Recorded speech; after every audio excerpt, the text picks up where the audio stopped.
الحمد لله نحمده ونستعينه ونستغفره ونعوذ بالله من شرور أنفسنا من يهده الله فلا مضل له ومن يضلله فلا هادي له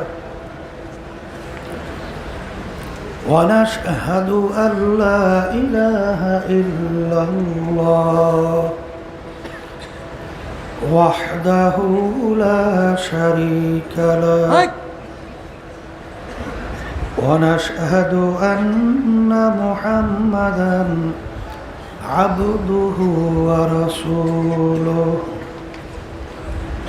أما بعد فأعوذ بالله من الشيطان الرجيم بسم الله الرحمن الرحيم يا أيها الذين آمنوا صلوا عليه وسلموا تسليما اللهم صل على سيدنا نبينا وحبيبنا ومولانا محمد صلى الله عليه وعلى آله وصحبه وبارك وسلم اللهم صل على سيدنا حبيبنا ومولانا محمد صلى الله عليه وعلى آله وصحبه وبارك وسلم اللهم صل على سيدنا نبينا وحبيبنا ومولانا محمد صلى الله عليه وعلى آله وصحبه وبارك وسلم أعوذ بالله من الشيطان الرجيم بسم الله الرحمن الرحيم ألف لام ميم ذلك الكتاب لا ريب فيه هدى للمتقين الذين يؤمنون بالغيب صدق الله العلي العظيم শুকরিয়া আদায় করতেছি মহান রব্বুল আলমিনের দরবারে। রব্বুল আলমিন ফাল্গুন মাসের মাহফিল, আজকে তৃতীয় দিন, মাগরিবের পরে প্রথম বৈঠক। আগামী দিন মাগরিবের পরে এই ভেস্তির বাগান আর থাকবে না। কারো জন্য জীবনের শেষ বৈঠক হইতে পারে, আবার চরমনাই মাহফিল আসবে, আমরা আসতে পারবো, বহু দূরের কথা। এর মধ্যেই আপনারা দেখছেন প্রায় 5-7 জন আমার ভাইরা মাহফিলে আসছিল, কিন্তু চিরতরে জানাজা নামাজ পড়াইয়া দুনিয়ার থেকে বিদায় করে দেওয়া হলো, আর কোনো দিন আসবে না। আজকে ঢাকা বেলি রোডে শুনছেন আগুন লাগিয়া প্রায় 100 শতাধিক লোক মারা গেছে। কে কোন সময় কিভাবে দুনিয়া থেকে বিদায় হবে এটা আমাদের কারো জানা নাই। সবসময় মনে রাখা লাগবে, নিঃশ্বাসের বিশ্বাস নাই, সেকেন্ডের কোনো ভরসা নাই। আর দুনিয়া এমন একটা জিন্দেগি, আল্লাহ রসুল সাল্লাল্লাহু আলাইহি ওয়াসাল্লাম উম্মতদেরকে বুঝাবার জন্যে আলী রাদিয়াল্লাহু তাআলা আনহুকে বলছিলেন, আলী তুমি মৃত্যুকে কত দূরে মনে করো?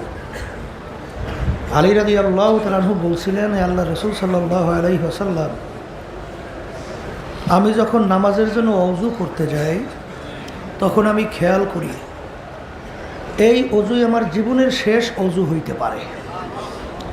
সামনের ওয়াক্তের নামাজের জন্য ওযু করার সুযোগ আর নাও পাইতে পারি।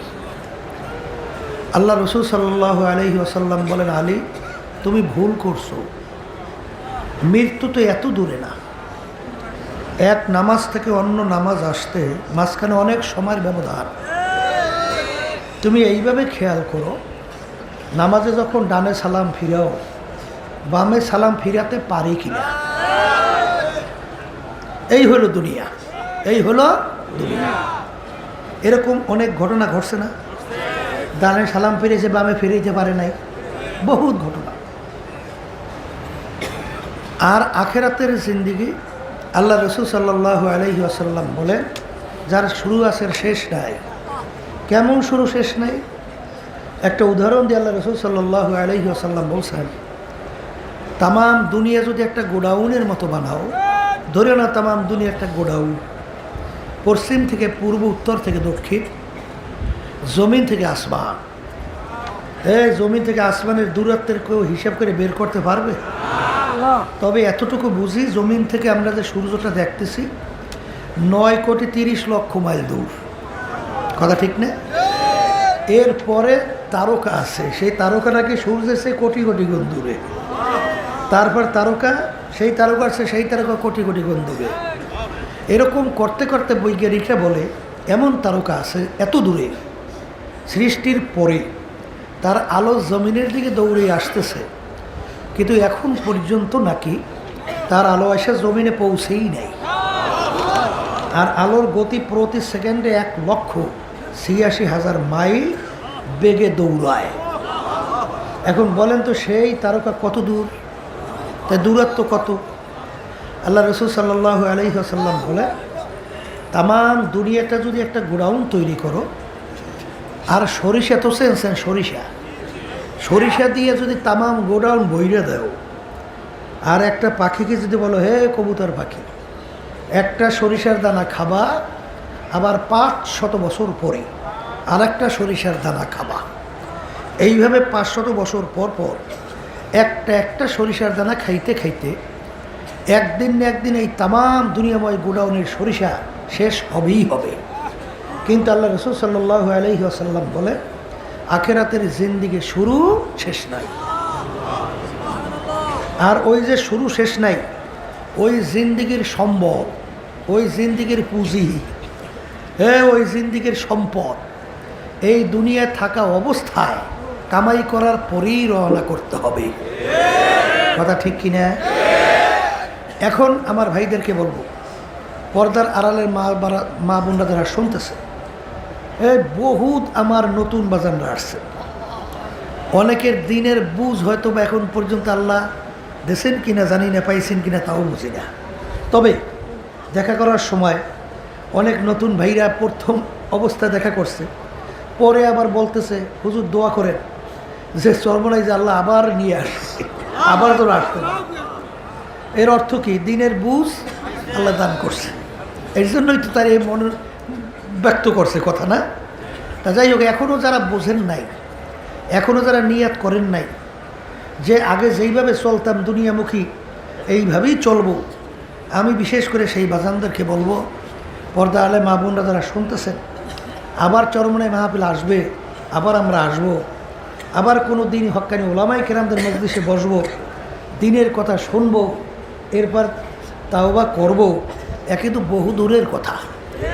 এই বাকির নাম কিন্তু ফাঁকি, বাকির নাম কি? একবারে ফাঁকি। কোনো জ্ঞানী লোক কোনো কাজ বাকিতে রাখে না।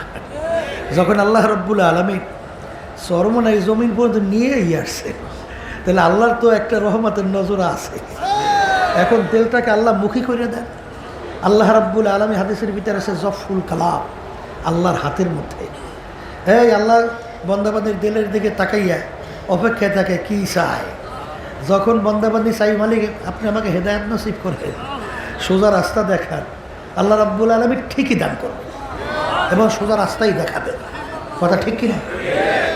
যারা নাকি একটু ইংরেজি বাংলায় পড়িয়া দিন সম্পর্কে, যাদের আদৌ অনেকের ধারণা হয় নাই, দিন সম্পর্কে এখনও জ্ঞান আসে নাই, বিশেষ করে আমি সেই বাজানদেরকে বলবো, আর এইটা বুঝবেও যারা মানুষ, এরা বুঝবে কারা? মানুষ। আচ্ছা বলেন তো, এই যারা পাগল, পাগল কারে কয়? হে মানুষ না? আসতে কয় মানুষ না? এই পাগলের কোনো শরীয়ত আছে? ওর উপরে কোনো ভালো মন্দ সাজা সাজা কিছু আছে? নাই। কে? ওর চক্ষু নেই, কান আছে না, হাত পাও আছে না, অঙ্গ প্রত্যঙ্গে কোনো ঘাটতি আছে? কিন্তু ওর উপরে কোনো শরীয়ত বা কোনো বিচার বা জিজ্ঞাসাবাদ নাই কেন? ওর বুঝ শক্তিটা নাই। ওর বুঝ শক্তি না থাকার কারণে ওর কোনো হিসাব নিকাশ যা সাজা কিছুই নেই। আপনার আমার আল্লাহ বুঝদান করছেন না? এই বুঝদান করছে কিসের জন্যে? সৃষ্টিকর্তার পরিচয় তালাশ করিয়া বের কইরা তাকে রাজি খুশি করিয়া এই দুনিয়ার জিন্দিগি থেকে বিদায় নিয়ে আখেরাতের স্থায়ী জিন্দিগি, সেখানে ভালো অবস্থান তৈরি করার জন্যে এই জ্ঞান আল্লাহ বুদ্ধি দান করছে। এখন যারা নাকি একটু ইংরেজি বাংলা বিভিন্ন এই দুনিয়ামুখী লোকদের সঙ্গে চইলা ফিরা বিভিন্ন মন দেল এবং ব্রেন তৈরি হয়েছে, আমি সেই বাজানদেরকে বলবো যে মনে করছেন আমরা হুজুরেরা কিছু বুঝি। আরে বই যা শূন্য কিন্তু টুপি রাখছে, বই যা শূন্যই কিন্তু আল্লাহর ফজল করমে দাঁড়িয়ে রাখছে, বই যা শূন্য কিন্তু লম্বা জামা গায়ে দিছে। বসেন আবার কি হিসাব? বই যা শূন্যই কিন্তু আল্লাহর ফজলে 5 ওয়াক্ত নামাজ আল্লাহর ফজলে জামাত সহকারে আদায় করি। বই যা শূন্য আল্লাহর রহমতে রমজানের রোজা রাখি। বই যা শূন্য আল্লাহর ফজলে পর্দা করি। বই যা শূন্য হারাম হালাল তমিজ করিয়া পার্থক্য করিয়া খাই চলার চেষ্টা করি। বই যা শুনি আল্লাহর রহমতে সুন্নাহ তরিকে চলার চেষ্টা করি। কি কথা ঠিক না? মনে করছেন আমরা কিচ্ছু বুঝি না? আর বুঝের জন্যই যারা এখনো বোঝেন নাই, বারবার বলা হয় আমি কোরআনুল কারীমের শুরুর আয়াত তেলাওয়াত করছি। আপনারা জানেন যে কোরআনুল কারীম নাযিল হয়েছে আল্লাহ রসুল সাল্লাল্লাহু আলাইহি ওয়াসাল্লামের উপরে। আল্লাহ রসুল সাল্লাল্লাহু আলাইহি ওয়াসাল্লাম দুনিয়ার দিক থেকে তিনি উম্মি ছিলেন। কোনো লেখাপড়া দুনিয়ার জানতেন না। এমনকি আল্লাহ রসুল সাল্লাল্লাহু আলাইহি ওয়াসাল্লাম নিজের দস্তখতও করতে জানতেন না, সাইনও করতে জানতেন না। তো অনেকে বলতে পারেন হুজুর তাইলে বিভিন্ন জায়গায় চিঠিপত্র পাঠাইতেন, প্রমাণ রাখতেন কীভাবে? আল্লাহ রসুল সাল্লাল্লাহু আলাইহি ওয়াসাল্লাম তার আঙ্গুল মোবারকের ভিতরে আংটি মোবারক ছিল, আংটি মোবারক দিয়ে সিল মারত। কয়েক মাস পূর্বে এক ডক্টর আসছিল চরমনাইতে, আসার পরে আমার জন্য হাদিয়া হিসেবে আল্লাহ রসুল সাল্লাল্লাহু আলাইহি ওয়াসাল্লাম তার পক্ষ থেকে যে চিঠি লিখছিলেন, সেই চিঠির উপরে যে আল্লাহর হাবিব যে সিল মারছিলেন, সেই সিল সহ সেই চিঠিটা আমার কাছে একটা বান্দাই আমার জন্য হাদিয়ে নিয়ে আসছে। তখন তাকাইয়া দেখলাম যে আল্লাহ রসুল সাল্লাল্লাহু আলাইহি ওয়াসাল্লামের আংটি মোবারক সিলটা কেমন ছিল, এখনও আছে চরমনাইতে। তাহলে আল্লাহ রসুল সাল্লাল্লাহু আলাইহি ওয়াসাল্লাম দুনিয়ার কোনো শিক্ষায় শিক্ষিত ছিল? দস্তখত করতে জানতো? তার উপরে নাযিল হয়েছে 30 পারা কোরআনুল কারীম, যার শুরুতে আল্লাহ রাব্বুল আলামিন চ্যালেঞ্জ হিসেবে বলেন যালিকাল কিতাব লা রাইবা ফীহি। এই যে কিতাব দেখো, এই কিতাবের ভিতরে ভুল সন্দেহ বলতে কিছু নাই। সবাই বলেন সুবহানাল্লাহ। আচ্ছা শোনেন, আপনারা এই মুসলমানের ঘরে অনেকে জন্মগ্রহণ করিয়া, এখন বিদেশি যে বিজাতিদের কালচার, নাস্তিকদের বিভিন্ন সংস্কৃতি আপনার ভালো লাগে, ইসলামের নিয়ম আদর্শ ভালো লাগে না। মনে রাখেন মিয়া, আগুন দেখতে সুন্দর না? কথা কয় না? আগুনের ক্রিয়া কি ভালো না খারাপ? কিন্তু বাচ্চারা কি আগুনের ক্রিয়া বোঝে? ওরা আগুন দেখলে তো পাগলের মতো ধরার জন্য দৌড়তে। ওই আগুন দেখছে এত সুন্দর চকচক করে লাল, ওইটা কেমনে ধরবে? এই জন্য পাগলের মতো না, যদি না চাইতে পারে চিল্লাইয়ে সব গরব তো করিয়া ফেলায়। কি যারা বুঝদার তাদেরকে ওই আগুনের কাছে যাইতে দেয়? কে দেয় না? ওই বাচ্চা তো আগুন সম্পর্কে জানে না, এই জন্য আগুন ধরার জন্য পাগল হয়েছে। এই লোকটা এরকম করে কি হয়েছে? ওই যে কেমন বসে। যেই কথা বলতে চাইছিলাম, এই ছোট বাচ্চা 2-2.5 বছরের বাচ্চা পানির পাশে যাইয়ে পানি পেলে কেমন খেলা খেলে, ও খটখট করে হাসতে হাসতে হুশ নেয়, পাইছে মজা। পেয়ালাও হাতে আসে, পানি পেয়ে খেলা করে খটখট করে হাসে। ওদিকে ঘাটলায় কোনো লোক নাই, ও তো একা পানির পাশে।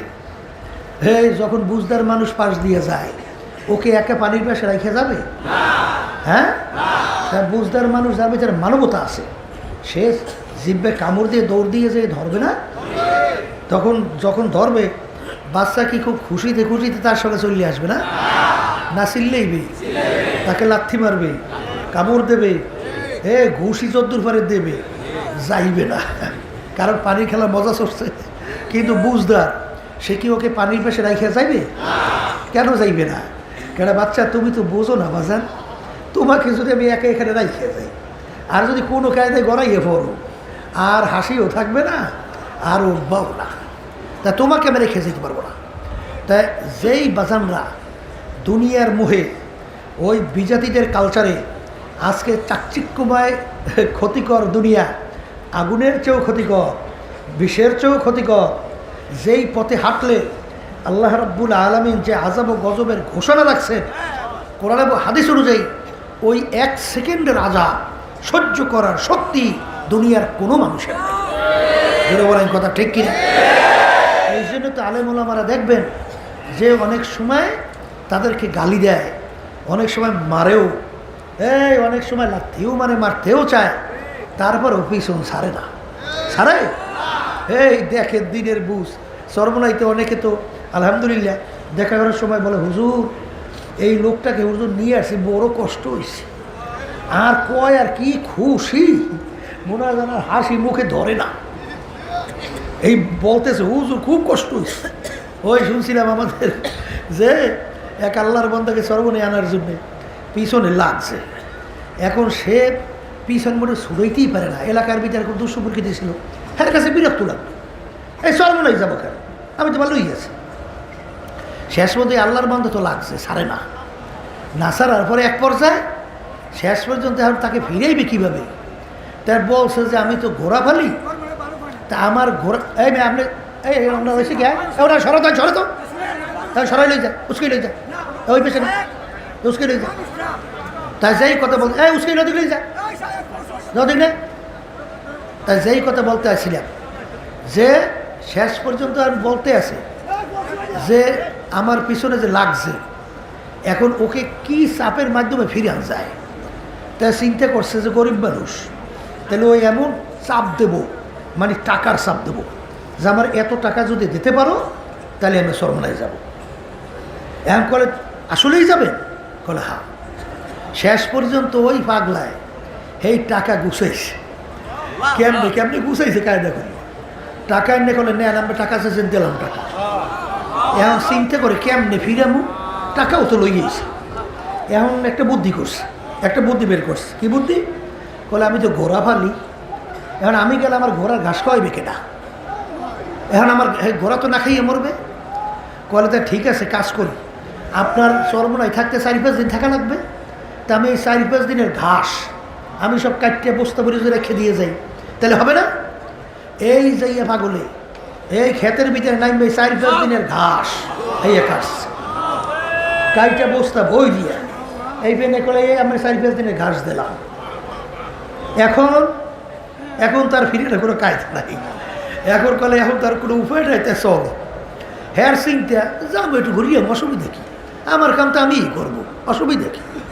তাই শেষ পর্যন্ত সর্বনাই যেই রাজি হয়েছে, বলতেছে আমার কাছে ঘটনা যে এখন সে আমাকে নিয়ে পাখি মতো উড়িয়ে আসবে, না বিমানে আসবে, না কেমন আসবে, আমাকে হাঁটাইতে হাঁটাইতে আমার পা ফুলে গেছে, মনে হয় ব্যথা হয়ে গেছে, কিন্তু হ্যার কোনো নাই, ক্লান্তি নাই, মানে আমাকে কোন সময় না সর্বনের মাঠে বালাই।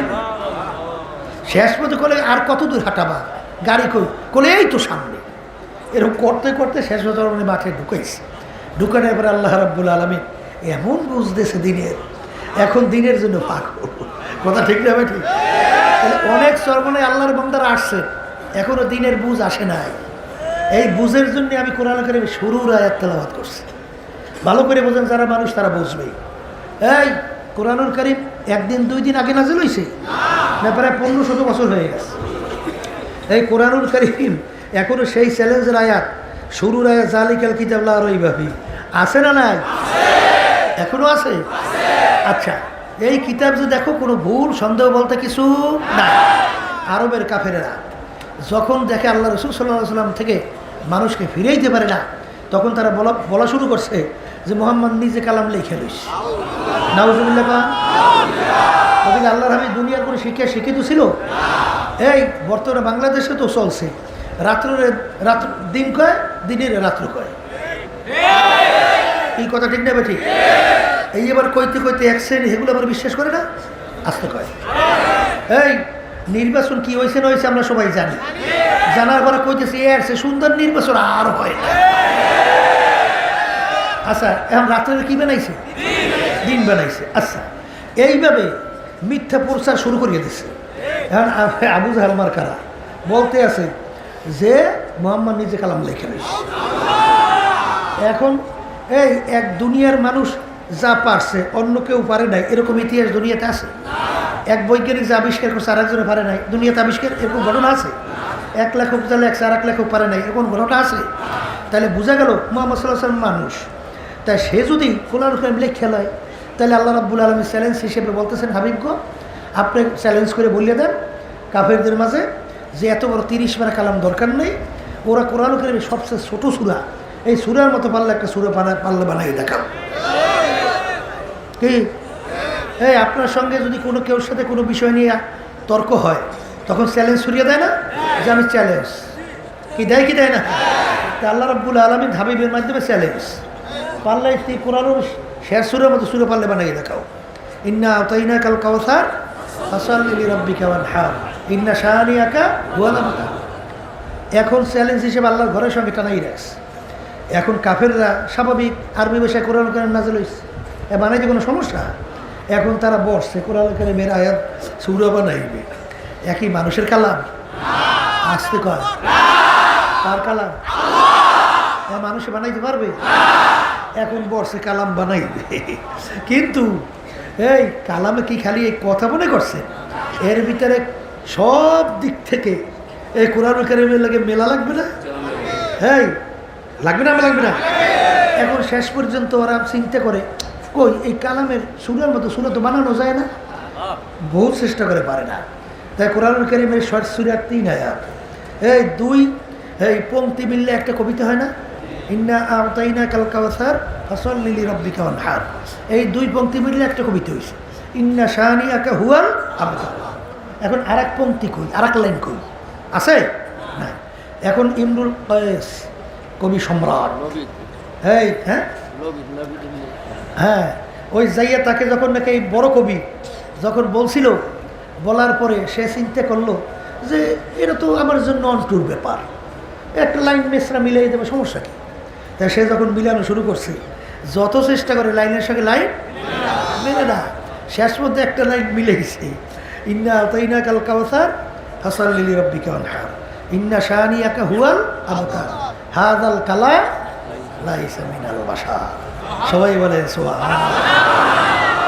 লাইন একটা বলছে, অর্থ জানবেন না? বলতেছে এই যে কালাম কথা দেখো, এটা দুনিয়ার কোনো মানুষের কালাম না, এই লাইন মেলছে, আর কোনো লাইন মেলে নাই।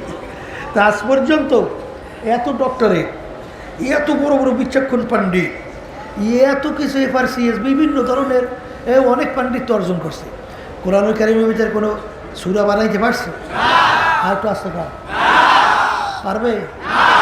এখনো চ্যালেঞ্জের আয়াত আছে না নাই? তাহলে বোঝা গেল কোরআনুল কারীম ওই যে আরবের কাফেররা যখন বসছিল যে কালামের মতো কালাম বানাইতে হবে, এই সেই মজলিসের ভিতরে আবু সুফিয়ানও বসা ছিল, বোঝেন নাই? এখন শেষ পর্যন্ত লাইনের লাগে লাইন মেলে না। এক মুসলমান দূর থেকে কোরআনুল কারীমের আয়াত তেলাওয়াত করতে করতে যাইতে আছে, কাফেরদের বৈঠকের ভিতরে চুপ করো, কিসের শব্দ আসতেছে খুব খেয়াল করে শুনতেছে। যখন সে দূরে চলে গেছে তেলাওয়াত করতে করতে, তখন বলতেছে আবু সুফিয়ান, হে কাফেররা সৈন্যরা, এই কালাম কোনো দুনিয়ার মানুষের কালাম, আর এই কালাম যাই না রাখিস একদিন না একদিন তাম দুনিয়াকে জয় করবে, তুমি আর আমি যত চেষ্টা করি ফিরাতে পারবা না। এখন সেই কালামের ভিতরে কোরআন কারীমের ভিতরে চ্যালেঞ্জ আছে না নাই? এবার আমার বাজানদেরকে বলবো, এই যারা দুনিয়ামুখী হয়ে এখনো দিলটা রয়েছে, এই দুনিয়ার বিভিন্ন এই যে আগুনের মতো চাকচিক্যময়ের দিকে পাগলের মতো দৌড়াইতে আছে, বোঝেন নাই? বিশেষ করে সেই বাজানদেরকে বলবো, কোরআন কারীম এখন আমাদের মাঝে আছে না? চ্যালেঞ্জের আয়াত যেরকম আছে, ওই যে প্রায়ই বলি, ওই যে আপনার কানাডার এই টরেন্টো, এই যে এই কানাডার রাজধানী না, সেখানে যে ইউনিভার্সিটি, সেই ইউনিভার্সিটির যে একজন প্রফেসর, তার নাম হইল কেরি মিরাল। সে গণিত এবং যুক্তিশাস্ত্রের উপরে পাণ্ডিত্য অর্জন করছে এবং প্রফেসর ছিল। সে বাইবেল, খ্রিস্টানদের ধর্মগ্রন্থ না, এই ঈসা আলাইহিস সালাম তাদের নবী ছিল না, তাহলে সে বাইবেলের উপরে পাণ্ডিত্য অর্জন করছে এবং সে ধর্মের উপরে প্রচারক মানে পাদ্রী, ধর্মযাজক হিসাবে দায়িত্ব পালন করত। এত পাণ্ডিত্য অর্জন করছে বাইবেলের উপরে। একদিন মুসলমানদের ইসলামের উপরে পাণ্ডিত্য অর্জন করছে আহমদ দিদার, তার সঙ্গে ডিবেট হয়েছে কোরআনুল কারীম এবং বাইবেল নিয়ে। এখানে আলোচনা হবে, দেখা যাও এই কোনটা আসলে সত্য। তাই এখন চিন্তা করে এই কেরি মিরাল যে কোরআনুল কারীম নাযিল হয়েছে প্রায় 1500 বছর হয়ে গেছে। তাই কোরআনুল কারীম বিজ্ঞানের সাথে, তখন কি কোনো বিজ্ঞান ছিল, কোনো আবিষ্কার ছিল, এই কোনো ফ্যাক্স, কোনো ইন্টারনেট, কোনো টেলিফোন, কোনো মোবাইল, এই কোনো স্যাটেলাইট কিছু ছিল? তাহলে ওই সময় কোরআনুল কারীম নাযিল হয়েছে। তাহলে এখন এই বিজ্ঞানের যুগে কোরআনুল কারীমের সঙ্গে তো সাংঘর্ষিক, এটা হবেই, এটাই বাস্তবতা। তা আমি ভুল বের করতে পারবো, ভুলই কোনো সন্দেহ নেই। সে যখন কোরআনুল কারীম রিসার্চ করে ভুল বের করবে, প্রথম কোরআনুল কারীম মেইলেই পড়ে আলিফ লাম মিম যালিকাল কিতাব লা রাইবা ফীহি। সবাই জোরে বলেন সুবহানাল্লাহ। যেই পরে যালিকাল কিতাব লা রাইবা ফীহি পড়ার সঙ্গে সঙ্গে তার শরীরের ভিতরে একটা কম্পনের মতো শুরু হয়ে গেছে। ব্যাপার কি? তামাম দুনিয়ার ইতিহাস কোনো লেখক, কোনো বৈজ্ঞানিক, কোনো দার্শনিক, কোনো পাণ্ডিত, কোনো ডাক্তার আজ পর্যন্ত তার লেখনের ভিতরে কোনো ভুল নাই এই চ্যালেঞ্জ করার দুঃসাহস কেউ পায় নাই। কোনো বৈজ্ঞানিক আজ পর্যন্ত তার আবিষ্কারের ভিতরে কোনো ভুল নাই, কোনো বৈজ্ঞানিক সাহস পায় না বলার। কোনো দার্শনিক দুনিয়ার ভিতরে ইতিহাস নাই যে তার দর্শনের ভিতরে কোনো ভুল নাই, এটা বলার কোনো শক্তি কোনো দার্শনিকের নাই। কোনো ডাক্তার দুনিয়ার ভিতরে ইতিহাস নাই যে তার রিসার্চের ভিতরে, আবিষ্কারের ভিতরে কোনো ভুল নাই, আজ পর্যন্ত বের করতে পারে নাই।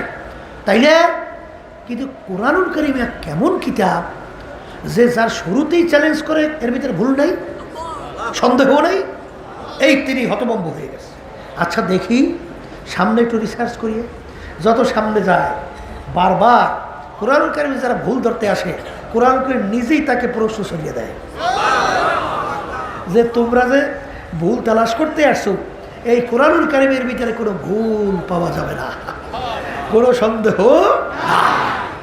এখন সে সামনে যত যায় তারপর তিনি দেখেন যে কোরআনুল কারীম যদি মুহাম্মদ সাল্লাল্লাহু আলাইহি ওয়াসাল্লাম নিজের লেখা হয়, তাইলে তো মুহাম্মদ সাল্লাল্লাহু আলাইহি ওয়াসাল্লাম এবং তার এই পরিবার পরিজন তাদের গুণকীর্তন, এটা স্বাভাবিক না?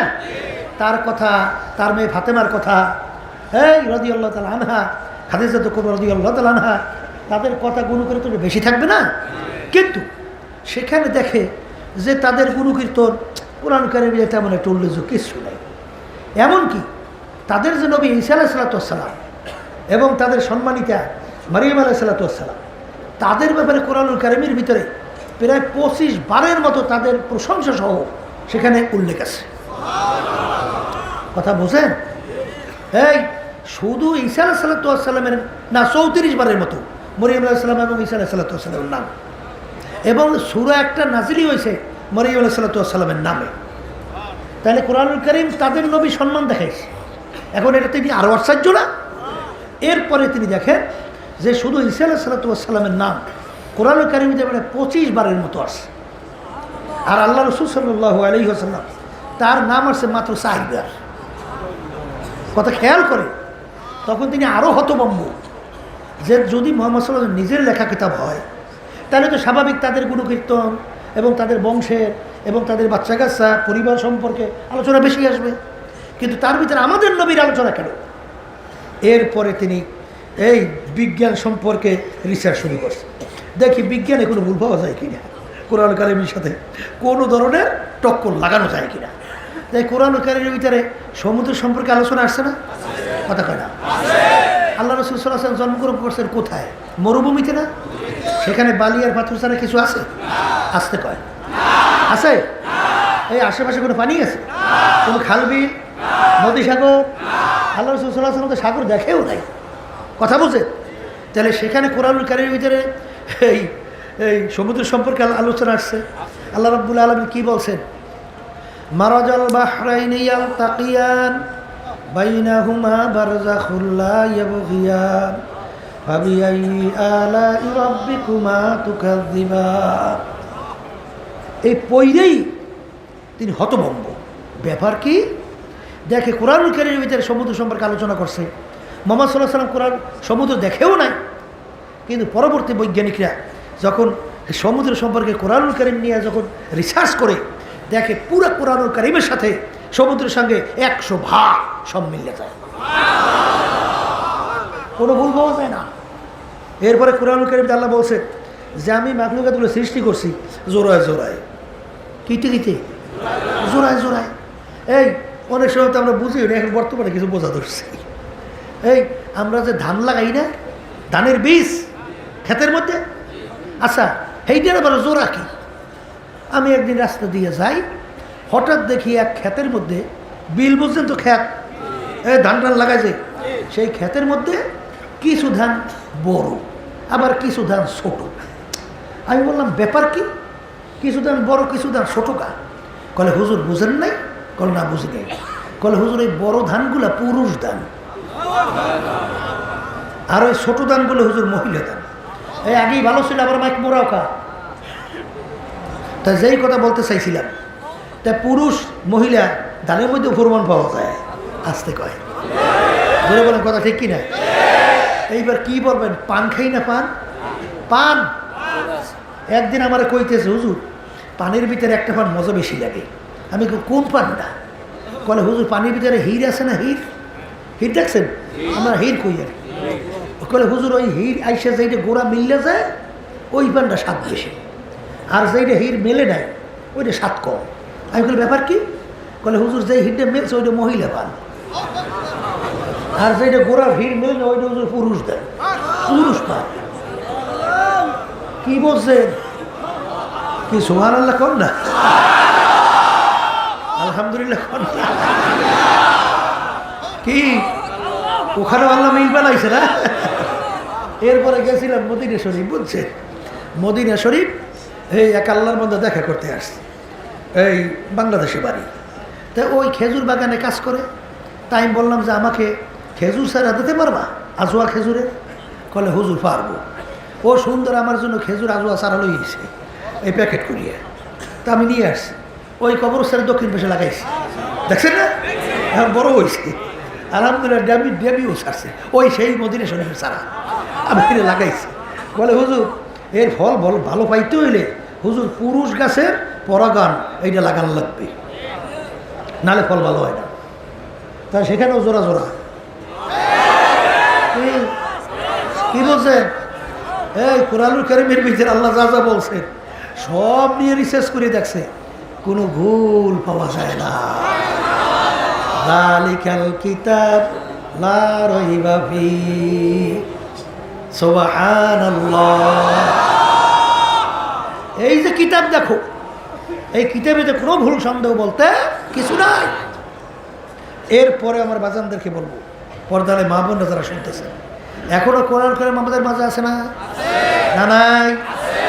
চ্যালেঞ্জের আয়াতগুলো আছে? তাহলে আপনারা এখানে যারা আছে শুধু তাই না, তামাম দুনিয়ার সব মানুষ একত্রিত হন, সমস্ত মাখলুকাত একত্রিত হন হইয়া যদি এখনো কোরআন কারীম দিয়ে একটা ভুল বের করতে পারে, হ্যাঁ, তা আমরা চ্যালেঞ্জ হিসেবে বললাম আমরা নামাজ পড়ব না, আপনাদেরকে হারাম হালাল তবিজ করে খাইতে চলতে বলবো না। এই আপনাদের মন চায় এই মেয়েরা ছেলেদের সঙ্গে আড্ডা মারতে কত মজা, এই মজার কোনো শেষ আছে? হ্যাঁ, ও আপনাকে মন চায়, আমাকে বুঝি মন চায় না? কে মনে করছে? ও আমরা হুজুর, তো হুজুর করতে এইসব আর মন চায় না, চায়? হ্যাঁ, এই ছেলে মেয়েদেরকে আল্লাহ রাব্বুল আলামিন আকর্ষণ দিয়ে তৈরি করছে। যদি কেউ বলে মেয়েদের দেখলে আমাদের কোনো আকর্ষণ হয় না, ওটা হইলো বুঝতেন তো কই এলাম না। আর মেয়েরা যদি বলে যে ছেলেদের দেখলে আমাদের কোনো আকর্ষণ হয় না, ওটাও এই পথ। কথা বলেন নাই? কিন্তু এই আকর্ষণ দিয়ে আল্লাহ তৈরি করছে, কিন্তু নেগেটিভ পজিটিভ একাও যাইবে না, অ্যাক্সিডেন্ট। কথা ঠিক না ঠিক? এই কথা বলতে চাইছিলাম, মনে করছে এই আড্ডা মারতে বলতে আমাদের মনে চায় না, আসতে কয় এই গান বাজনা বেহাইপনা অশ্লীলতা ঢোল বাদ্য এগুলো যে চিত্তের ওই নফসে আমার আর খোরা এ বুঝি আমরা বুঝি না, আসতে কয় এ বুঝি না। এই নামাজ না পড়িয়া এই শীতের রাত্রে ল্যাপ কম্বল মুড়ে দিয়ে ঘুমাইতে শেষ রাইতে এই মজা শেষ আছে? ওই সময় উঠতে ঠান্ডা পানিতে উঁচু করতে মন চায় কার? এই ঘুম সেরিয়ে এমন করছেন বুঝি না। এই বড় অফিসার বোঝেন নাই? আল্লাহ রাসূল সাল্লাল্লাহু আলাইহি ওয়াসাল্লাম বলছেন, যেই হারাম মালের দ্বারা রক্ত এবং গোশত তৈরি হবে তার জায়গা জাহান্নাম ছাড়া হবে না। এখন সেই অফিসার তো আল্লাহর রহমতে ঈমান আনছে, আল্লাহ রাসূল সাল্লাল্লাহু আলাইহি ওয়াসাল্লামের কথার উপরে ঈমান আছে, বিশ্বাসও করছে। এখন সে তো চাকরি করে, ইচ্ছা করলে মাসের মধ্যে কোটি টাকা তার জন্য কোনো ব্যাপারই না, কি আছে না? কিন্তু সে আল্লাহর ভয় তো ঘুষ খায় না, সুদ খায় না, এই ধোকাবাজি কইরা সম্পদ গুছায় না। এই আল্লাহর বান্দারা, আব্বাজার রহমাতুল্লাহি আলাইহি বলতেন, ডাকাত দুই ধরনের। কয় ধরনের বলেন? কয় ধরনের? এক ধরনের ডাকাত এই ছুরি চাক্কু ছিলেন তো, পিস্তল ছুরি নেছে নিয়ে রাস্তার ভিতরে আপনার বুকের ভিতরে ঠেকাই বলতে চাই কি আছে বের কর, যদি না বের করো ছুরি বুকে ঢুকিয়ে দেবো, এই বের কর নাহলে কিন্তু গুলি করবো। এটা ডাকাইত না ভালো মানুষ? এটা কি মানুষ? আর বর্তমানে আরব দল বাইরেছে বুঝছে, এই লেখাপড়া করিয়া বিভিন্ন ডিগ্রি অর্জন করিয়া এখন কলম ধরছে, কলম কি ধরছে? কলম ধইয়া এখন ক্ষমতার চেয়ারে বৈশা এখন বলতেছে, এই টাকা দিলে দে নাহলে 4 সিট উল্টা, এই টাকা দিলে দে নাহলে কিন্তু তোর চাকরি হবে না, টাকা দিলে দে নাহলে তুই বিল পাবি না, টাকা দিলে দে নাহলে কিন্তু খবর আছে। এই বিভিন্ন কায়দা কায়দা কলম ধরে বই রয়েছে। কি ভদ্র মানুষ! ওদিকে এসি চলতে আছে, ওদিকে এত সুন্দর দামি চেয়ারে বসা, ওদিকে কলম ধরছে ধৈর্য, এখন সে সুন্দর ওই বলতে আছে দেলে দে নাহলে কিন্তু সব উল্টা। এ ভালো মানুষ না? আর আসতে কর, এটা কি বড় ডাকাই? কথাটা বলছেন নাই? এই বড় ডাকাই এখন কলম ধরে ডাকাতি করে, আর এক দল ছুরি পিস্তল ধরে ডাকাতি করে। এখন আপনি একটু হিসাব করিয়ে দেখেন, বাংলাদেশের কথাই কই, এখন এই ছুরি ধরেন না আর এই কলম ধরেন না ডাকাই, হিসাব করিয়ে বলেন কয়জন মানুষ আছে? কথা বলছেন নাই? এই যে চাকরি লেভেলের ভিতরে কয়জন আছে? কি সংখ্যা কম না? সংখ্যা অনেক কম না? অনেক কম। যে এই কলম ধরে ডাকাতি করে না এরকম সংখ্যা এখন বর্তমানে কম। কথা বুঝেন নাই? এখন আমার বাজানদেরকে বলবো, এখন সে তো বড় অফিসার। আল্লাহ রাসূল সাল্লাল্লাহু আলাইহি ওয়াসাল্লাম বলছেন যে হারাম মালের দ্বারা রক্ত এবং গোশত তৈরি, তার জায়গা জাহান্নাম ছাড়া হবে না। আর আল্লাহ হাবিব বলছেন রাশি আল মুরতাশি কেলাহুমা ফিন্নার, ঘুষ দেওয়া ঘুষ নেওয়া দোনোটা জাহান্নামী। এই অনেক তো বাবারা আছেন বড় বড় অফিসার, শুনে আবার মনে কষ্ট লাগতে পারে, কিন্তু শুনে দেওয়াই লাগবে। এখন সে তো চিন্তা করছে যে হারাম মালের দ্বারা রক্তগোশত তৈরি করা যাবে না। আর আল্লাহ রাব্বুল আলামিন তো বলছেন যে আমিনু কামা আমানান নাস, তোমরা ঈমান আনো, বিশ্বাস এইভাবে রাখো সাহাবায়ে কেরাম যেভাবে ঈমান আনছিল, যেভাবে তাদের বিশ্বাস ছিল। এই জন্য হাদিসের ভিতরে আখলিস দীনাকা ইয়াকফিকা আমালুল কলিল, তোমার অল্প আমলি নাজাতের জন্য যথেষ্ট। যদি তোমার ঈমান নির্ভেজাল হয়, তোমার ঈমান যদি নির্ভেজাল হয় তাহলে অল্প আমলি তোমার জান্নাতে যাওয়ার জন্য যথেষ্ট। এখন সেই আল্লাহর বান্দা, সে তো আল্লাহর ভয়, ঘুষ খায় না, সুদ খায় না, সংসার চালাইতেও কষ্ট, এমনকি এক পদের স্ত্রীরা আছে ঘরের মধ্যে শান শওকত ছাড়া কিছু বোঝে না, তারা তো তাদেরকে টিটকারি মারে। এই আপনি বলে বড় অফিসার, আপনার নিচের চাকরিজীবী, ওর দিয়ে শান শওকতের কোনো অভাব নাই, ওর বাড়ি গাড়ি, ওর শান শওকত, ওর আনন্দ ফুর্তি চিত্ত বিনোদন, এমনকি বাজারে যাইয়ে বড় মাছের গালির ভিতরে আঙ্গুল দিয়ে নিয়ে আসে, আর আপনি ঠিকমতো ঘরও চালাইতে পারেন না, বাজারও চালাইতে পারেন না, কেমন ব্যাটা হয়েছে। আবার এক শ্রেণী আল্লাহর বান্দিরে আছে, হালাল উপায় কামাই করবা, ডাইল ভাত আল্লাহ একবেলা খাওয়াইলো আলহামদুলিল্লাহ।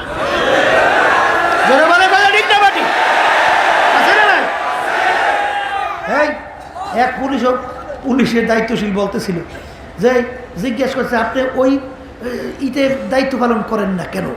কলে করি না এই জন্যে যে আমার আব্বা বলছিল বাবা যে তুমি এমন কাজ কইরো না এই পুলিশের চাকরি করিয়া যে হারাম কামাই করবা আর সেই টাকা আমাদেরকে খাওয়াবা।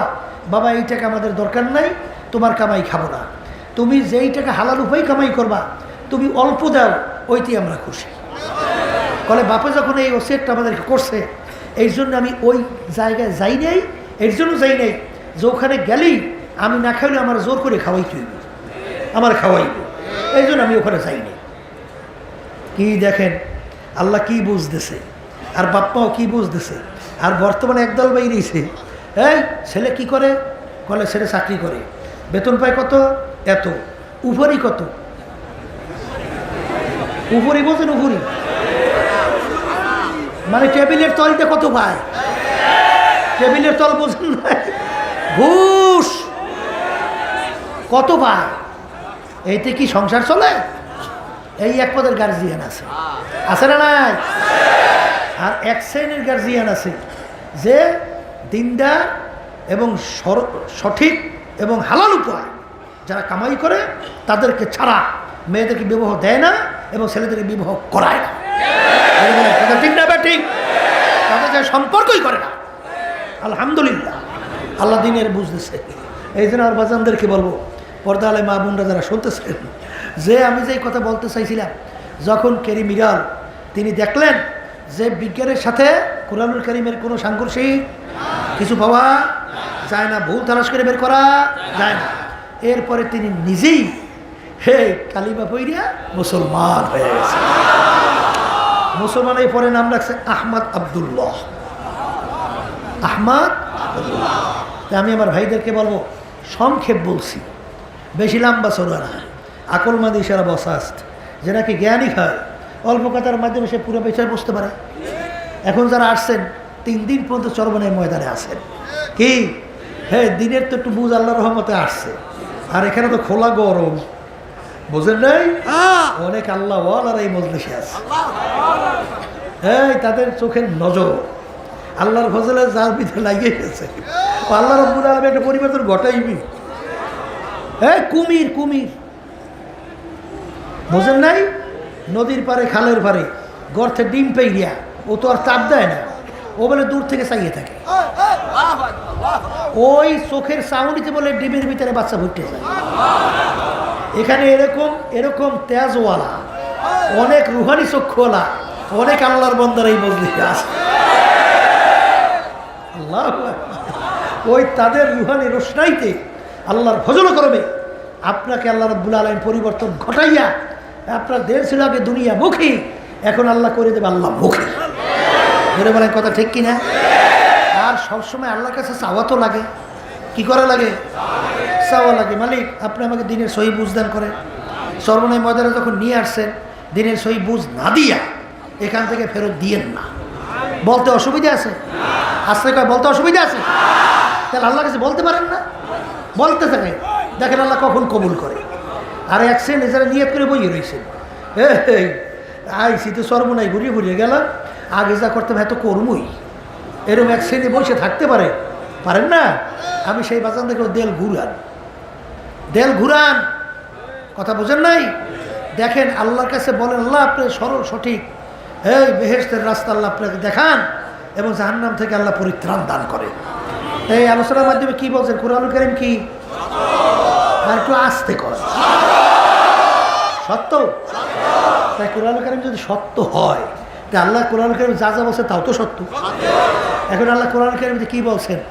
ওমা খালাকতুল জিন্না ওয়াল ইনসা ইল্লা লিয়াবুদুন। আমার মালিক বলছেন, আমি যত মখলুকাত সৃষ্টি করছি, আমরা বলি না 18,000 কম বেশি, এর ভিতরে মানুষ এবং জিন, এই দুইটা মখলুকাতকে আমি কেন সৃষ্টি করলাম? আল্লাহ বলতেছেন আমার ইবাদতের জন্যে। সবাই বলেন সুবহান। আল্লাহ আমাদের সৃষ্টি করছেন কেন? কার ইবাদত? একটু ভালো করে বোঝা লাগবে। ইবাদত একটা আরবি শব্দ, উর্দুতে বলে গোলামি, বাংলা অর্থ মালিকের হুকুম অনুযায়ী চলা। এইটা মুখস্থ করেন। বলেন মালিকের হুকুম অনুযায়ী চলার নাম হলো ইবাদত। বলেন মালিকের হুকুম অনুযায়ী চলার নামই হলো ইবাদত। আর আল্লাহ আমাদেরকে বানাইছেন কিসের জন্যে? তার ইবাদতের জন্যে। কথা ঠিক? এখন আমার বাজারদের সংক্ষেপ, নতুন অনেক বাজাররা আছেন। নামাজ পড়া যেরকম নাকি ইবাদত, নামাজ না পড়াও ইবাদত। রোজা রাখা যেরকম ইবাদত, রোজা না রাখাও ইবাদত। এই সূর্য উঠতেছে, মাথার উপর চলে আসছে, ডুবতেছে, ওই সময় যদি কেউ নামাজ পড়ে সওয়াব না গুনাহ? পড়ছেন নামাজ, পাইছেন কি? এই নামাজ পড়েও সওয়াব পাওয়া যায় নাই। কারণ কি বলেন? বলেন ওই নামাজটা মালিকের হুকুম অনুযায়ী না হওয়ার কারণে ইবাদতের ভিতরে গণ্য হয় না। কথা ঠিক? বরং আমল নামে গুনাহ জমা হয়েছে। রোজা কার হুকুম? এই রমজান মাস আসতেছে, আল্লাহ তো কবুল করে, দোয়া করে আল্লাহুম্মা বারিক লানা ফি রজব ওয়া শাবান ওয়া বাল্লিগনা রমাজান। আল্লাহ রাসূল সাল্লাল্লাহু আলাইহি ওয়াসাল্লাম সাহাবায়ে কেরামদেরকে নিয়ে এই দোয়া করতেন যে মালিক আপনি আমাদের হায়াতকে বাড়াইয়া রমজান মধ্যে পৌঁছাইয়া দেন।